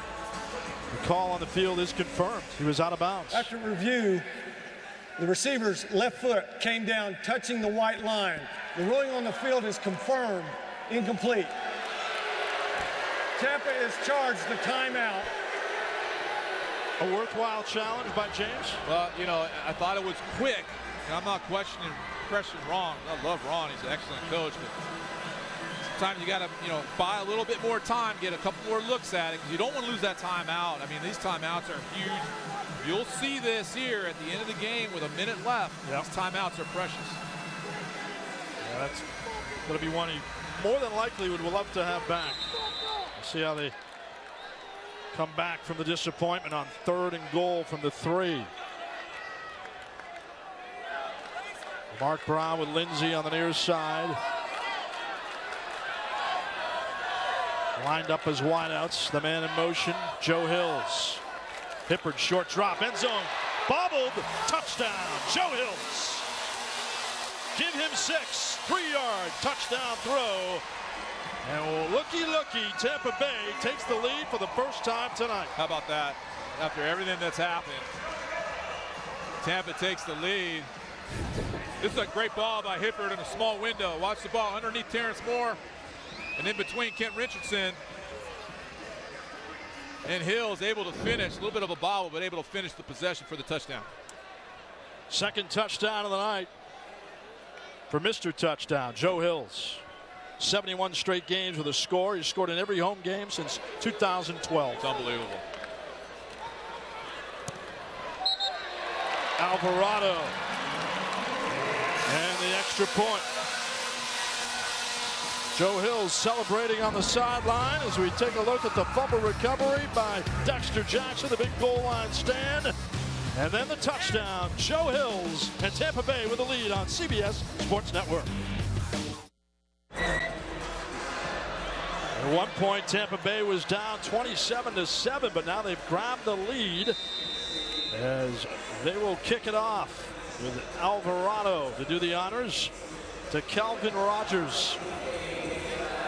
Momentarily, we'll be hearing from Ari Wolf with the man of the hour, Joe Hills, who just caught his 200th career touchdown. Rogers, 5 yards deep. Good block. And an equally good stop at the 9-yard line by Cortez Stubbs. Let's go down to Ari. Thanks, John. All right, here with the man, Superman. That was your 200th career receiving touchdown. Let's take a look at the play. Tell us what you saw and how the play developed. Well, I got a fade option, and obviously, I don't know what's going on with the defense, but he gave me the slant, and I took it, and 6 points on the board. How has this season been different? You come off a season where you're the offensive player of the year, then you go play and shine, and now you're back. How's the body holding up? It feels good, man. It feels real good, man. You know, I'm still young, man. I still got a lot of football left, so I'm just out here living the dream. Now, let me just tell you, the dude looks a lot better than Odell Beckham Jr. Nice job. Man, I love it, man. Appreciate it, man. Shout out. All right, take it away, John.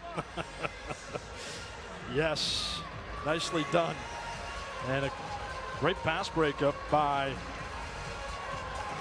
Cortez Stubbs. The intended receiver was Quentin Sims, but Stubbs was there after making a good special teams tackle. Stubbs there to break up the pass. Little pump fake and a throw out of bounds by Nelson. So he got some pressure this time. Push up front, led by Jordan Miller. So now Tampa Bay, you sense, Pat, gaining some more confidence. Yeah, there's some momentum there in Tampa, and really credit the coaching staff with in-game adjustments at halftime defensively and how to kind of impede this quick game of Cleveland. They're going to try to force Cleveland into deeper five-step drops by Arvell and launch the ball downfield here at some point when they get behind the sticks here in later downs. Also the Sterling first half, 13 out of 15. He unloads on the near side for Colin Taylor. At the barrier, he gets whacked after a 7-yard gain. Alvin Ray Jackson, the Jack linebacker, with a heavy hit. And these are the situations Sia Burley told Ari that he wanted to be really good on early downs, and that's what they were in the first half. Now they're struggling. Now it's 4th down. These are situations they weren't in the first half. So, again, good adjustments by Tampa defensively. Cleveland's first 4th down attempt. 4th down and 3 from the 17. Bracken's the man in motion. He's gunning for him. Out of bounds. As more pressure applied by the Storm defense around the feet of Arvell Nelson, causing a skittish pocket. It's breaking down for him now, and Tampa Bay takes over. The quick game has been Arvell Nelson's friend.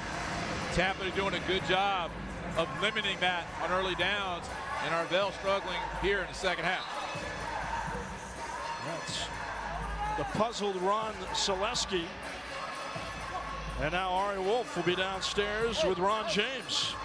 All right, guys, first you're going to talk to his quarterback here for just a second as they get this thing squared away.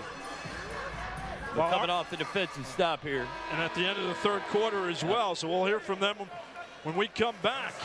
Terrific third quarter for the Storm. They trailed at halftime by 5. End of the third quarter, Cleveland 33, trailing Tampa Bay by 2. You're watching the Arena Football League on CBS Sports Network.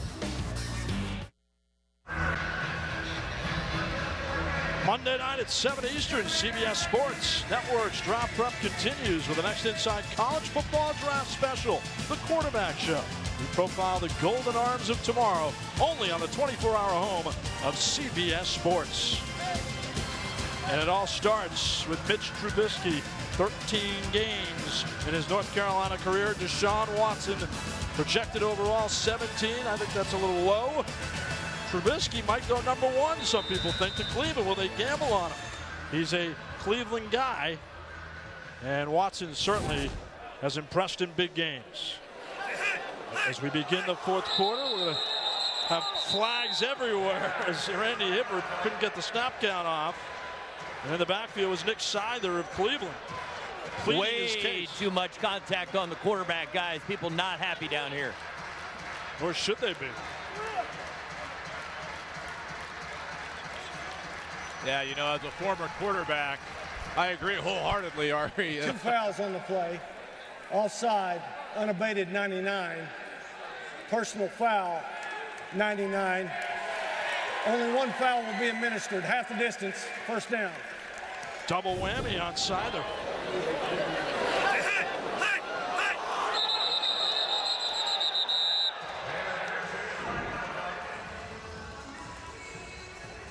All right, guys, here with Coach James. What do we got here on first down? Well, we're going to run an out-go combination with a diagonal. So, you know, we're looking to try to hit the middle of the Storm logo here if we can for a touchdown. And I imagine you're feeling better as Joe Hill is becoming more and more a part of the success on the offensive side. We had to loosen him up to get him available. I mean, they're keen on him, so we have to spread it around a little bit and then find the matchup. Thanks, Coach. Hill's the man in motion. They elect to go to Ings as he dances out of bounds where Kelvin Rogers meets him. 3-yard gain for Kendrick Ings, who has a touchdown after 346 all-purpose yards and a team record last week in that department. What do we got here, Coach? We're going to loop to the field. We're running a combination route, and we're going to try to clear up Joe for a corner. All right, guys, looking for 81. And the hat trick, Ari. Will it be effective? Love the access. You don't get that anywhere except the Arena Football League. The plate calling from the coaching staff. Hippert, short drop, end zone. Rugged hit by Rogers on Lamart Brown, who was the intended target at the goal line. And aggressive play on the back end. Yeah, it could be tough down here in the red area now. The tight windows. We're going to run 2 comebacks on the outside and single up the middle motion to sit down in the middle of the end zone here. Explain that, Pat. Yeah, so I think they're just clearing it out. They got Joe Hills in the middle. These guys are going to be running comebacks down here. Basically, he can do whatever he wants and get open here is Joe Hills. Hippert, end zone, Hills. He's got a hat trick. 6-yard touchdown. The Joe Hills show continues at Emily Arena. He just heats up as the game goes on. Try to take away Joe Hills. It's only going to last so long. This is a choice route. Good nonverbal communication between quarterback and receiver. Hippert gets the ball out of his hands quickly. Joe Hills is heating up. That's the last guy you want to see get hot if you're Cleveland. No Hey question. guys, one thing, let me tell you, I know for sure that Pat O'Hara could have made that throw right there. I mean, that was his moment. I wanted Pat to come down like it was 0-3. Alvarado with the extra point. Well, what do you think, Pat? Could you have made this? Like the whole getting hit thing? No. But I'd get out maybe one step, maybe. Especially throwing to that guy, Joe Hill. Yeah.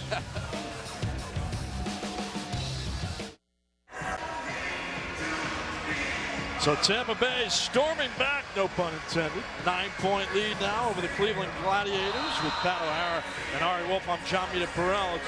It's been fun at Emily Arena. They got the crowd back in the game. They got Randy Hippert with 6 touchdown passes to match his total from last week against Philadelphia when he threw 6. Alvarado aiming for the net. Gets hung up in there. And we'll take a look at the touchdown again. A 1-step drop, and that was just too easy, Pat. Yeah, when you're on the same page with a receiver like Joe Hills, it's almost unstoppable. And I really like the philosophical changes that they've made offensively this half. And look at that. Hey, the only difference in father and son is I think Joe's got the stickers on his face backwards. Should be a go-to board. Hey, guys, and I want to make sure the facts are clear here. Joe Hills Jr. did the blonde hair first, and Dad copied his son. Is that right? That's right. Nelson across the middle to Taylor and a big hit.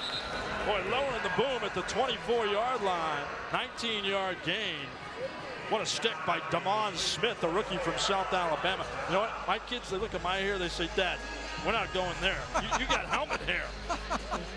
They would never do this late. You know, this lettuce, I should say. I agree with you, but getting back to that series, that catch. Colin Taylor's another guy, once he gets heated up, watch out. Now here's Nelson with some regained confidence. And Michael Preston with a catch at the 9-yard line. And a hit applied by Cortez Stubbs. That's an 18-yard gain. Yeah, good job by Arvell Nelson, kind of getting back on track with the quick game. Cy Burley getting the game calmed down again. And all of a sudden, right down here, around the 8-yard line, trying to punch this thing in. Guys, keep an eye on 17 here, Colin Taylor. He's real good in motion in the red zone. And will Nelson look for him? Corner. That was the guy. Incomplete. Tight coverage by Cortez Stubbs. No, I tell you what, to play the position of middle safety in arena football, you have to really have a short memory because you're going to get beat. Cortez Stubbs has come out in the second half in all phases. Look at the tight coverage, playing the ball, letting them play over there. Oh, someone lost a beer. There's a beverage. There goes a $1 beer. But Cortez Stubbs has stepped up in the second half here for Tampa Bay. Good job by our crew, the camera work. There Backwards is again. pass to Colin Taylor. And guys, that's a real dangerous play. We saw that last week where if that ball is dropped, you know, you can't make that play. That's so dangerous. Good thing, good hands there. But that ball gets dropped, that could have been a scoop and score the other way. I really like the way Cortez Stubbs is playing in this half of football. Physical football, the run game, quick passing game, and vertically. Nice job by Stubbs. So a 3rd and goal from the 11. Taylor in the slot, flanked by Preston, the man in motion. Is Sims. He goes to Sims, wide open touchdown. Pitch and catch. Arvell Nelson, Quentin Sims. They've been quite a combo tonight. 11-yard touchdown reception. I love this call by Cy Burley. Stubbs is so aggressive. They run a stop and go on Stubbs because he's feeling it right now and gets beat clean, being overly aggressive. Nice call by Cy Burley. And Pat, what was also really nice is Arvell really sold the pump fake. Yes, he did.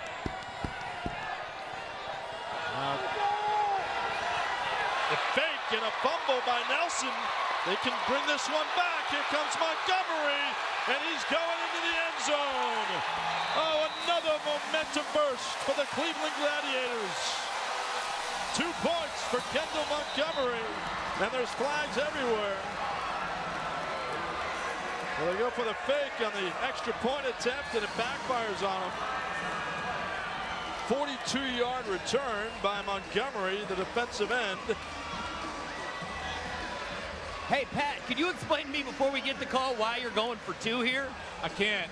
I just don't get it. Yeah, I can't. And, you know, we were talking about it in our production meeting. John brought up a great point about not chasing points. The great Tim Markham, who won a lot of games in this building, said don't do that too early. Obviously something they'd work on they felt really good about as a coach. If you're really good about it in the He was moment. not down by contact. Foul. Personal foul against Tampa will be carried over. So the 2 points counts, though. Yeah, it's not a touchdown. But what I just don't get, Pat, is all it would have done is reduce it to a 1-point game. It wouldn't have brought them tied. So I just don't understand the logic at this point in the game, down 3 and going for 2, and now it's going to turn into a 5-point deficit. Doesn't make sense. I agree with you there, Ari. I think it goes back to the chasing points early in the game.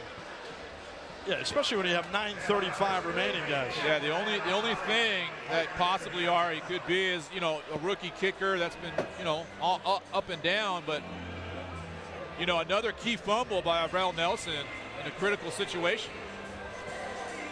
They're going to take a look at this. Call to the booth. Another one. Arena Football's call to the booth with Joe Bester. Video evidence showing that. Either way, we have a personal foul against 9 of Tampa that's going to be carried over. Yes, here we go. No, we're just looking to see if he's been touched by contact on the ground while recovering the fumble. So what they're saying is, watch Montgomery pick this ball up. There we're down. And was he down and touched? He's down. Question is Arvell Nelson touched him down? And there's potential for that call. Yeah. Another look at it. Recovery down. Did Arvell touch him? He did. Okay. I think they're going to rule that down, John. Let's roll this back. Yeah. Is it conclusive enough? Do we have a view from the other side, possibly? Looked like either way. The left hand Let's touched take a the look back. at 2. Tremendous with his athleticism right by hand. Montgomery. Appears he may have touched him in the back, but I need to see that other view again. I think you're right, John. They want more evidence, but there's a lot of evidence that you need complete. Watch the left hand of Arvell on the back, or the right hand right there. Give me that top view again, or an end zone from the other end. Do we have an end zone from? Tough call for Joe Pester. Yeah, I'm glad Joe's taking a really hard look at this because it's a huge play in the game. With a swing to 5 for Tampa Bay if this holds. There we go. Right. So 93 is going for the ball. He rakes it out. 2 reaches out, touches 9. I see it. That's good. There you go. That's good. So this is going to be reversed. There's no score, but however, we still got a personal foul on 9 for Tampa that's going to carry over. Thank you. Well done by Joe Pester and his staff. Well done by our crew as well. Absolutely. Great camera work. Yeah. Our camera operators. Just like touch excellent. football like we used to play at USC. Yeah. The ruling of a touchdown is reversed. Number 2 touched the runner while he was down with his right hand. Was down by contact, so no score. However, number 9 has a personal foul that will be carried over after the kickoff. So the personal foul on DeMond Smith of Tampa. And that's a swing. Again, a game of momentum. Back and forth. 2 points wiped away for the Tampa Bay Storm. They chased the points. Well, guys, they chased the points. It was almost a disaster because they almost ended up trailing by 5. So they catch a little bit of a break right there. But I think in the big picture, what we saw there, Pat, is what we had talked about in commercial before the last Cleveland drive. We saw Arvell Nelson come back out there and play with that energy, and their bench is completely changed. Arvell Nelson is the catalyst for this team, and guys, he looked really good like he did in the first half on that last drive. He did. He was throwing darts around the field, Ari. They're going to need more of that. As you look at Nelson, a 6'5", 225-pounder in his 5th year from Texas Southern.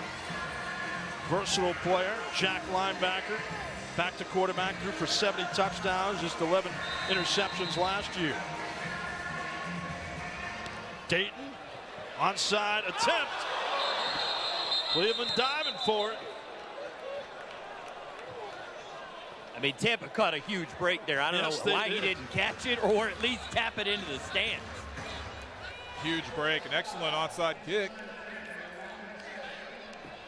And now it's a great call. This is excellent coaching because you've got a personal foul in the back end, even if you don't recover it. But Joe Hills is out of place. You've got to be on the numbers. If you're that back on that second line of an onside kick and he snuck in there, you can see him sneak in. You've got to maintain your leverage on the numbers. That's where the ball will fall typically.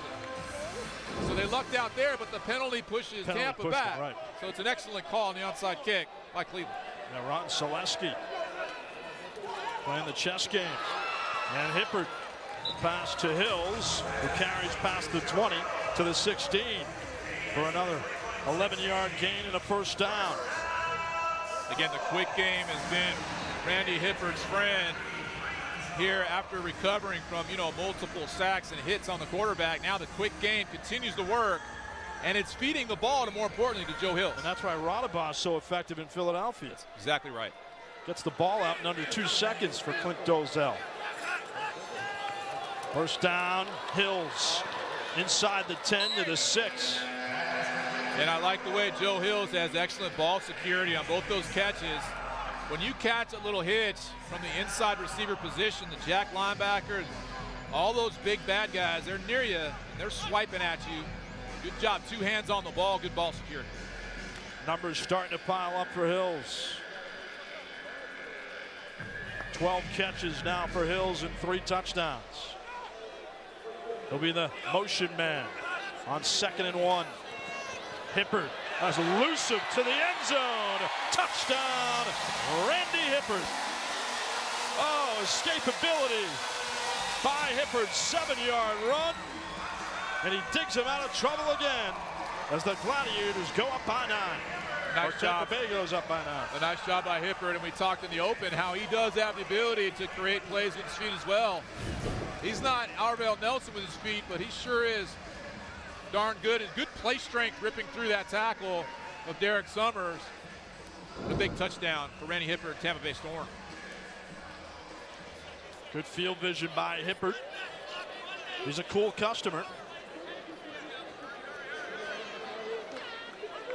Alvarado out of the hold of Hippert. And it's good. 10-point advantage for the Storm, who trail by 5 at halftime.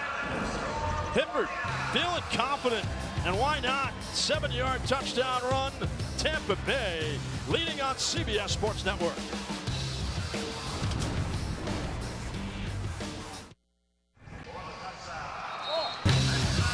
Next Saturday at 7 Eastern, step back into the Dome as the action gets wild on the gridiron. We're in the city of brotherly love when the defending Arena Bowl champion Philadelphia Soul play host to the Baltimore Brigade, only on the 24-hour home of CBS Sports. Philadelphia off to another good start. At last check, they were leading the Washington Valor tonight 35-31 at the end of the third quarter. And Ari and Pat, they're going to be a tough team to beat. They're going to be really tough, guys, and it's going to be special next weekend in Philadelphia, unfurling the banner as Philadelphia celebrates their second title. Remember, Tampa's got 5, so Philly's still got a long road to hoe. Off the net, what a hit. Kendrick Ings wrapping up Kelvin Rogers at the 5-yard line. He loves it after an 11-yard return, but he paid for it. Our Arena Football League standings, Philadelphia, Washington, the expansion Valor, Tampa Bay and Baltimore, Cleveland picking up the rear, but you know, we kind of hammered it home tonight. Each team getting very familiar with each other throughout the season, with 5 teams playing each other 4 times. A couple buys factored in for each team. That's not an easy schedule. It's not. You know, Ari was talking about, you wonder about showing all your cards each game because you're going to play each other 4 times. Here's Nelson across the middle to Sims, who has 3 touchdowns. That's an 11-yard hit to the 16. Yeah. All right, do you like the fact that each team is getting familiar with each other?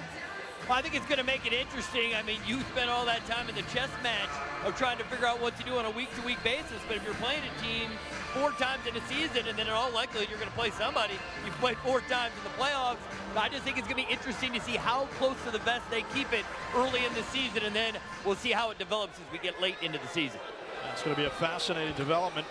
Nelson unloads to the far side, and nifty movement by Michael Preston inside the 20 to the 16. So Nelson's back in rhythm. That's an 18-yard gain. And really, that's a good job by Arvell Nelson. They're trying to confuse Arvell with multiple different zones, and Arvell was real calm and patient there. And it looked a little easy on TV, but I'm telling you, you're back there on a small field. Those windows are tight, and everything happens really, really fast. And guys, he's so streaky. When he gets hot, he's like unstoppable. And here's Taylor, got one hand on it. Pass was thrown a little bit in front of him, and he also had Damon Smith in coverage to deal with. And usually when Colin Taylor gets a hand on the football, he'll bring it down. And he was in a movie that you were a part of, Pat, Focus, with Will Smith and Margot Robbie. He was one of the players in that movie, and you got to know him through the years as well. Yeah, he was great for me. I worked as a football coordinator on that movie, and we did that sequence, which was basically a Super Bowl, and Colin Taylor did a heck of a job in that movie for us. And Pat's just a part-time coach. He's a movie star to me. I know he is. We call him Joe Hollywood. Nelson across the middle. What a catch by Sims to the end zone. Quentin Sims has 4 touchdowns. 16-yard touchdown catch for Sims. And he has been acrobatic. And the man on the spot, Nelson, why not feed the beast? This might be his best throw of the night. He had to touch this ball over to Sims, who's working right over the middle of the field, and really, Arvell's got to touch the ball over traffic here. And just a touch ball over Alvin Ray Jackson. You see the frustration on number 16, Alvin Ray. I mean, that's a tremendous throw. In the past, I've seen Arvell try to drill that ball in. Good touch on the ball. Sims with 11 catches, 124 yards, and 4 touchdowns. As it's a 4-point lead for Tampa Bay, and they're going for 2. Chasing the points again, approaching the 4-minute mark. And in around Taylor. Taylor fighting for the end zone. Got it. That's 2 points. We got an official down. And an official down as well. Colin Taylor outs the 2. So it's 49-47 Storm. We'll talk about them going for 2. Hey, you know what? You can give them a tip of the cap. It was effective this time. Good call to Colin Taylor around the end. He capitalizes. We got a great ball game on CBS Sports Network.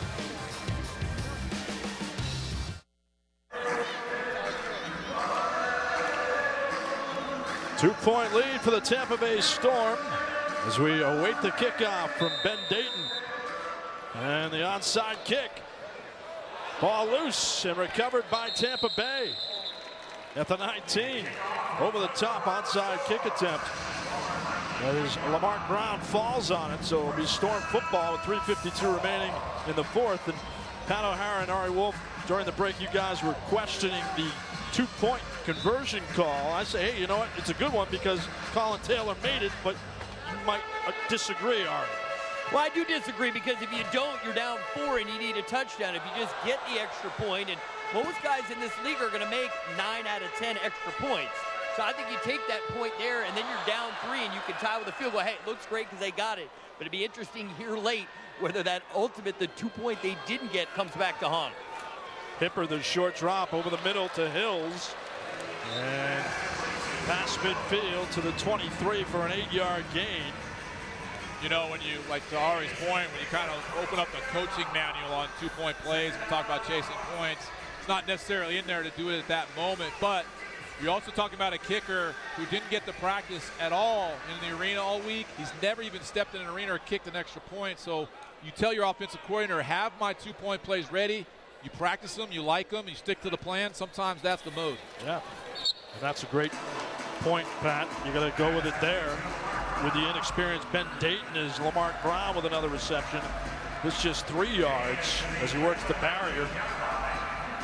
Timeouts you see at the bottom of your screen. Tampa Bay with 2, Cleveland with 3 remaining. And for Tampa, the mode right now continues to be, hey, quick game, run the clock, and move the chains and score. You're going to see a lot of quick game here. There's no reason not to take more time off the play clock here. They don't need to be in any hurry. Hipper drains it this time, flips it. Oh, Hills, bobble, brings it down. It was dicey for a moment, but he came down with it. 19 yards, touchdown, Joe Hills. That is a cool number for Joe Hills again. Unbelievable. The guy is a human scoring machine. Well, Joe sure likes to make things interesting. He bobbled this about 5 times. 1, 2, 3, 4, 5, 6 times. But finishes, more importantly.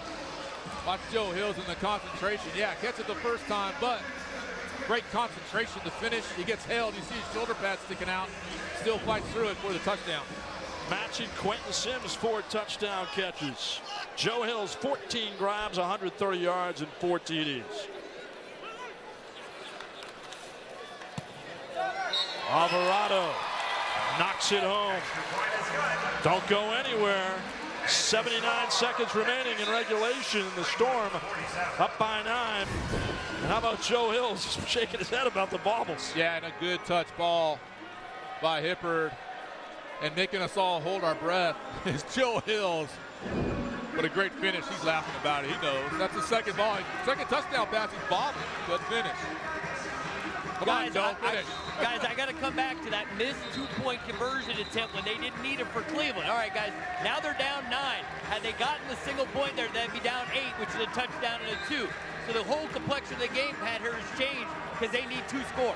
That's exactly right. And then once you miss on a 2-point try early, it puts you in a situation where you have to attempt more.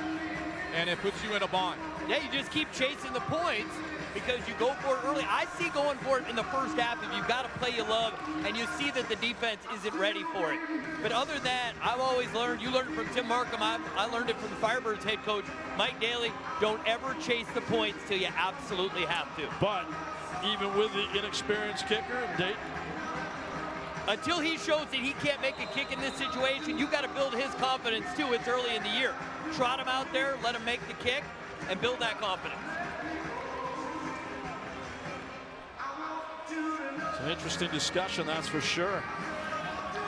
As Alvarado tees it up, shoots it out of bounds. As Rogers waited for it. So that takes 7 seconds off the clock. And they'll bring it out to the 5-yard line. And Cleveland just needs to stick to their plan. There's a minute and 12, but again, that's a lifetime time. They need to stick to their plan and work the ball down the field and score. And then that's when the onside kick comes into play at that point. But for right now, they don't need to take big shots down the field and be in a hurry. And the 1-minute warning hits.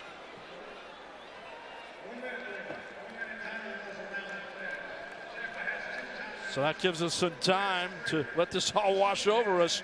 Joe Hills and Quentin Sims. Sims for Cleveland, Hills for Tampa Bay. Two of the best receivers in the league.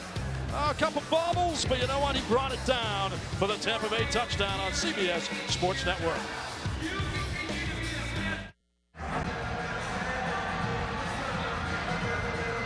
Well, hold on. The final minute of play at Amalie Arena in Tampa. Jami DePerel, Pat O'Hara, and Ari Wolf. It's been a great ride thus far. What will Cleveland do? Trailing by 9. Arvell Nelson slings it to the near side. Quentin Sims with 5 total touchdowns, 4 receptions, 1 rush.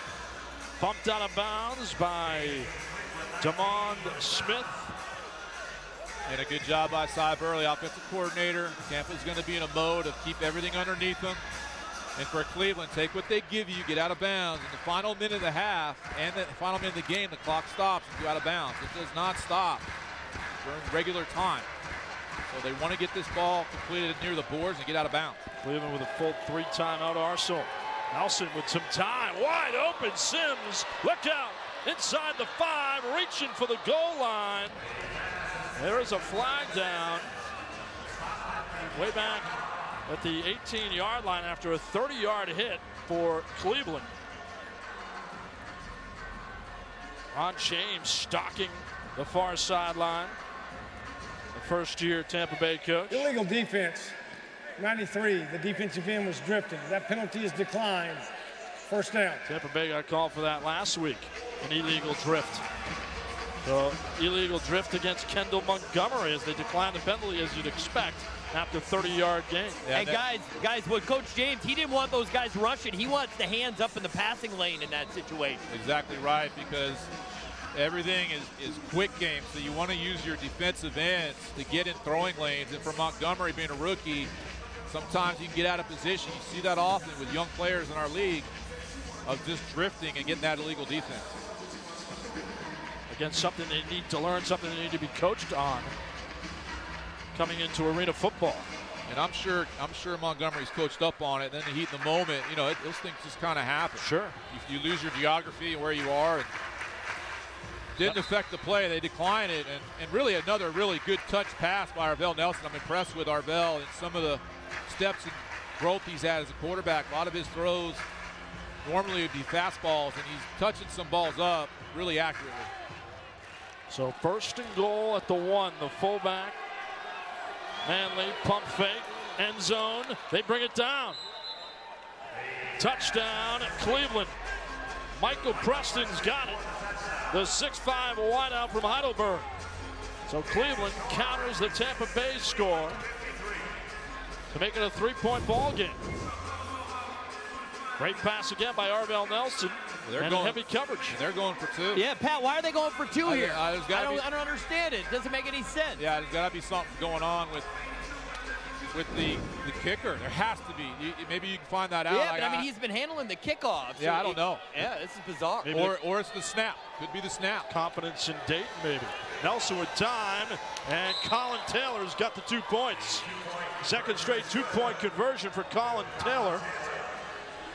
Arvell Nelson, 25 out of 33, 321 yards, 6 passing touchdowns, 1 rushing score. It's an excellent job. This is a comeback route. It come across the field and then close ground, back down to the pylon and throw it to a spot. Great throw at Kev. Hey, Pat, here's what's coming up. This is just like last week. Whoever gets this ball here for Tampa cannot score because, guys, that'll only put them up 8. It'll make it a 1-score game. Whoever gets the football for Tampa, they have to remind him, do not score, immediately go down. Which is what we saw last week from Darius Reynolds in Philadelphia. That's exactly right, Ari. It's a good point. There's so many keys and strategic things that happen in the final minute. Fourth quarter recap. It's been a frenzied one for Arvell Nelson. Yeah, Sims had a great half. They go for 2. Some questionable about that, which results in a run by Hibbert.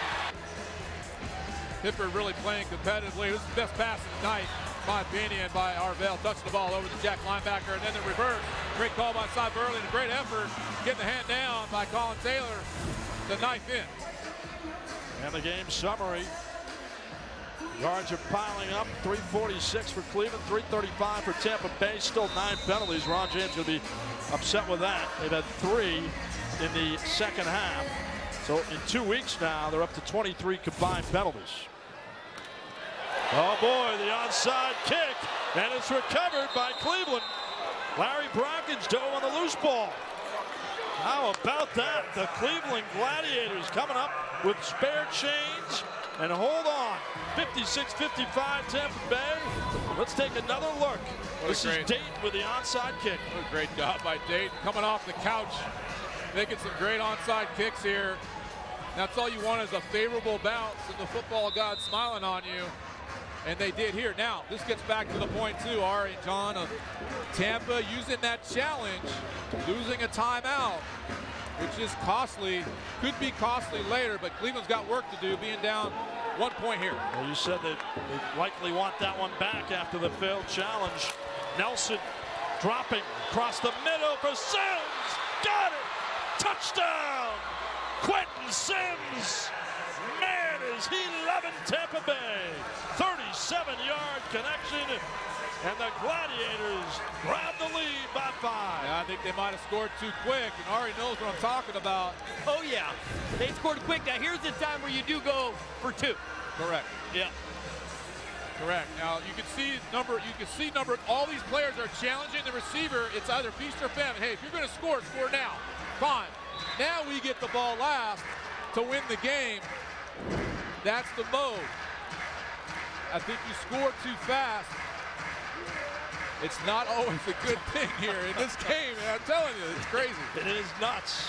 That's 6 combined touchdowns for Quentin Sims. 5 receiving. That's a career best. 14 catches. They go for 2. Nelson. And he skipped it. Oh, that's a hold. I can't believe they didn't call that. Looks like a clear hold. He's got it for Colin Taylor on the near side corner of the end zone. Oh, you should have seen Arvell Nelson. He immediately ran over to the official and said, "You got to be kidding me." Yeah. I mean, that's the most emotional he's been with an official all night. I mean, watch these 3 players right here. You tell me if Michael Preston doesn't get held. Yeah, that would be a hold. Oh, man. That's tough. That would be Alvin Ray Jackson grabbing the jersey. I mean, Preston still got to fix his jersey because it was almost yanked off his arm. Yeah, the Jack linebacker. All right, guys, 28 seconds.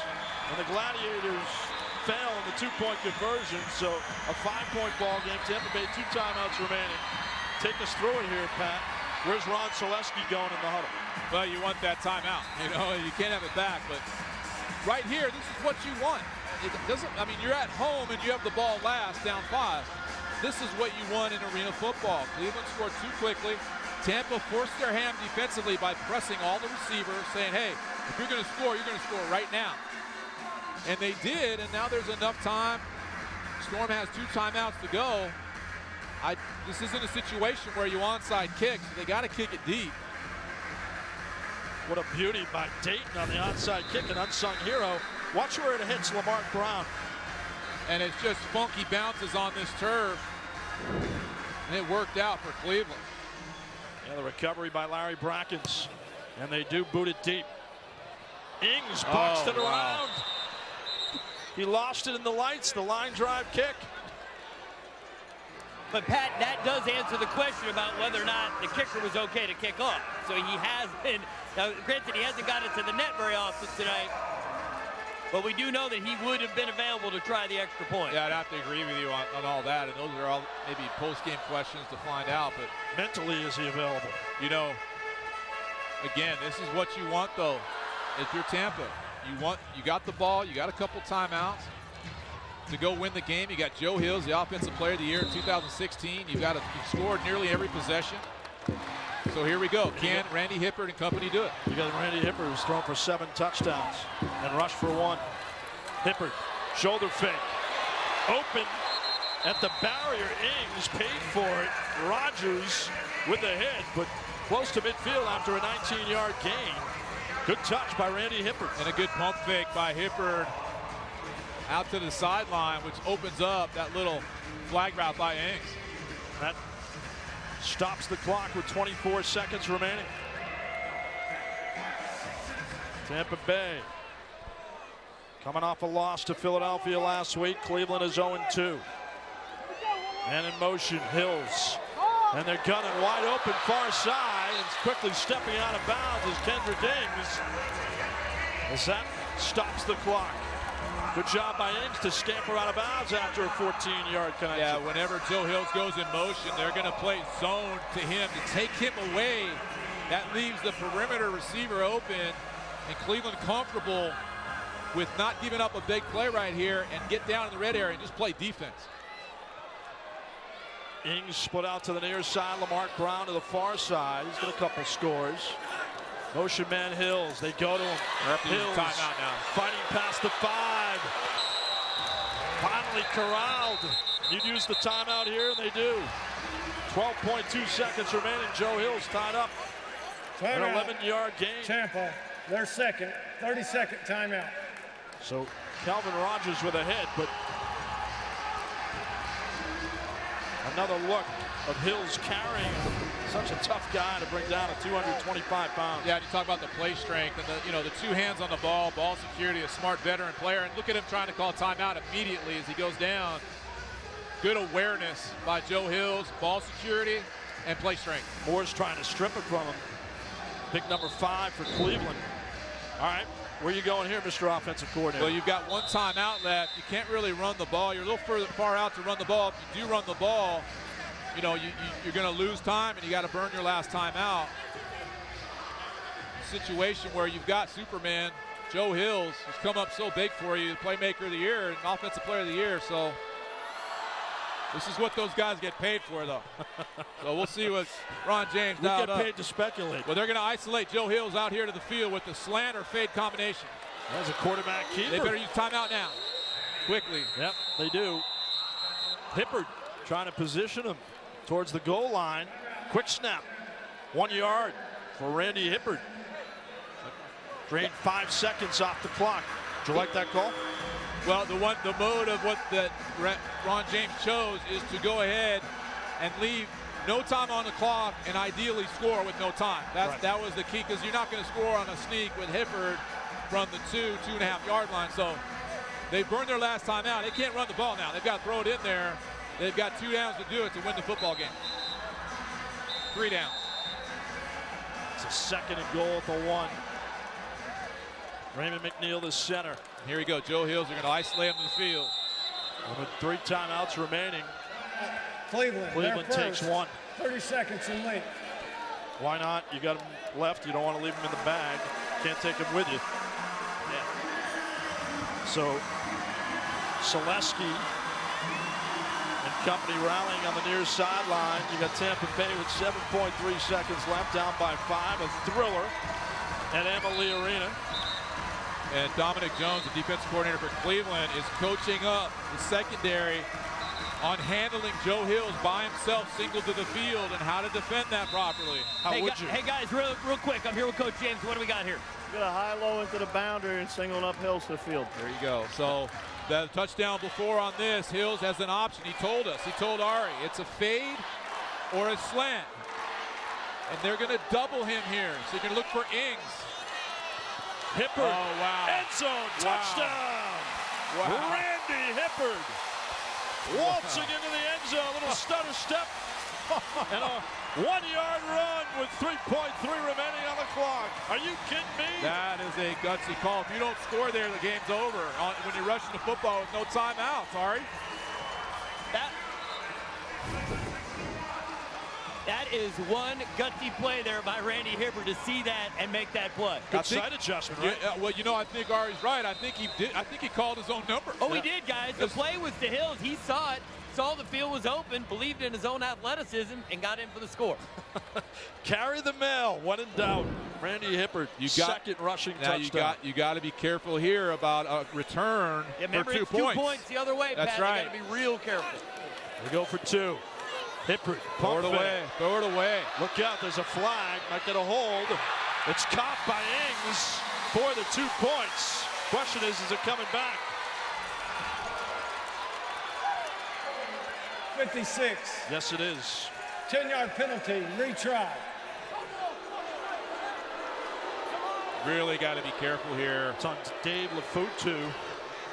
You don't want to be running around. I know it worked out. You got the hold, but, you know, you've got to be careful. You can see the hold here as this play gets extended. Actually, right here is the hold. Yep, on Summers. And guys, Pat, the likelihood of Cleveland scoring is much higher them getting the football on a turnover it is than them coming back, getting the ball, and kicking a field goal. I don't know why Tampa's even doing this right now. I think here you take the ball and you throw it away. Yeah. Throw it away. Throw the ball away. Live to fight another day. Squib the ball down the field on the kickoff and make a tackle and the game's over. Don't give them a chance No to return it question. for 2 points. No question. The risk reward is not worth it. Throw this ball away.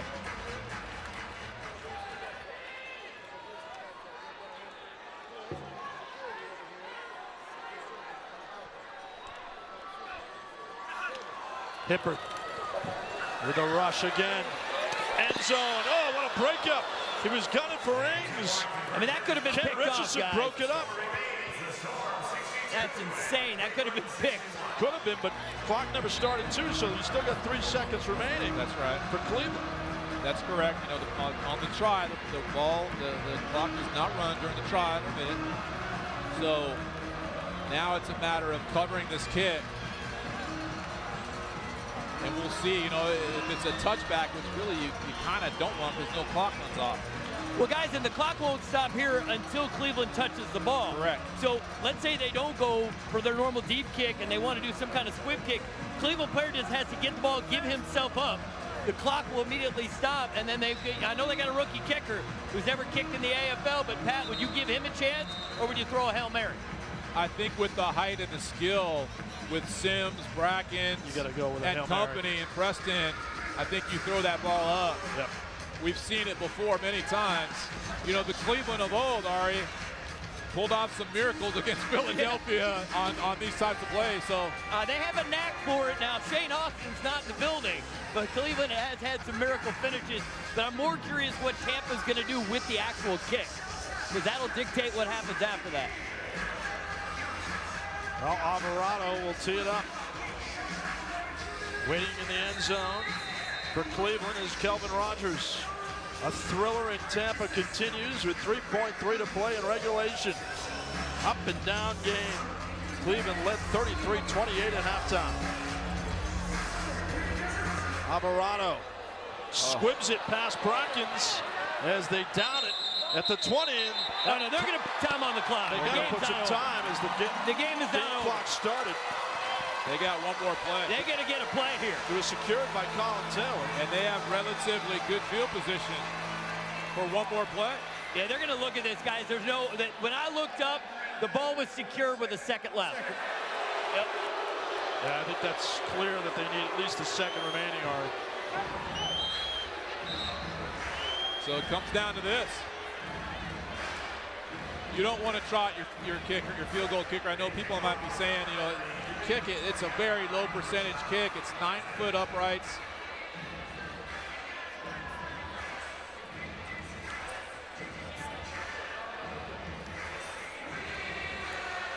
Take a listen here to see when the clock blew or the whistle blew.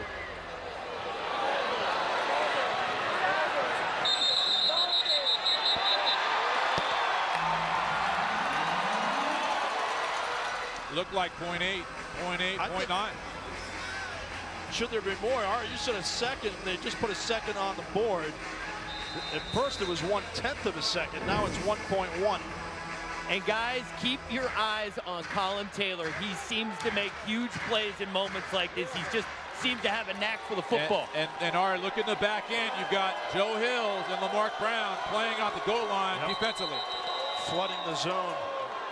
They want to match the height. Cleveland, they're second, 30 seconds. Tampa wants to match the height of the Cleveland receivers, and they're doing so with two receivers on defense, Joe Hills and Lamarck Brown. And now more height comes into the game for Cleveland with Larry Brackens at 6'5". Lamarck Brown 6'4", Joe Hills at 6'4". So, you know, they're tall. Those guys are tall, but they're not natural defensive players. And it'll be interesting to see what Saya dials up here. And if you're new to arena football, watching at home, now you understand why this game is so exciting. No question. And you really can't miss anything, or you will miss out. 1.1 remaining. Arvell Nelson has been tremendous all night. In the slot, Quentin Sims to the near side. Well, they can't take another timeout. Offense, 5-yard penalty. Take the penalty. First down. That's a 5-yard penalty, so some miscommunication at an inopportune time. Yeah, that's peculiar. I mean, inevitably it's a jump ball here. So look at the Tampa Bay Storm president. Tampa Bay Buck great Derek Brooks. And in motion, Brackens, final play of the game. Nelson out of the pocket, towards the end zone. Up for grabs and batted away. The Tampa Bay Storm survive as they have edged Cleveland 62-61. A heartbreaker for the Gladiators. I got James right now. Let's go down to Ari with the winning coach, Ron James. Well, Coach James, the reason I think a lot of us love arena football because of games like this where you see it all. What are you most proud of tonight from your team? I'm proud of the way we hung in there. We didn't play a good first half. We played enough, heart in the second half to be able to pull the thing out. Not clean, but not pretty, but it's a W. We'll take it. And what adjustment did you make to get Joe Hills more involved in the second half? It was just simply the matchups. I wanted to make sure that we down in the red zone that they would have to fear something, and some of the routes we were running with him got him singled up. Go enjoy this win with your guys. Well, I certainly will. All right, congratulations. All right, Ron James, certainly a lot to celebrate. And a stunner in Tampa as his Tampa Bay Storm win 62-61. Our final score from Amalie Arena. For Ari Wolf and the old quarterback, Pat O'Hara, I'm John Mitaparel for our entire crew. How about this? The game-winning touchdown by Randy Hippard. You just watched the Arena Football League on CBS Sports Network. Good night from Tampa.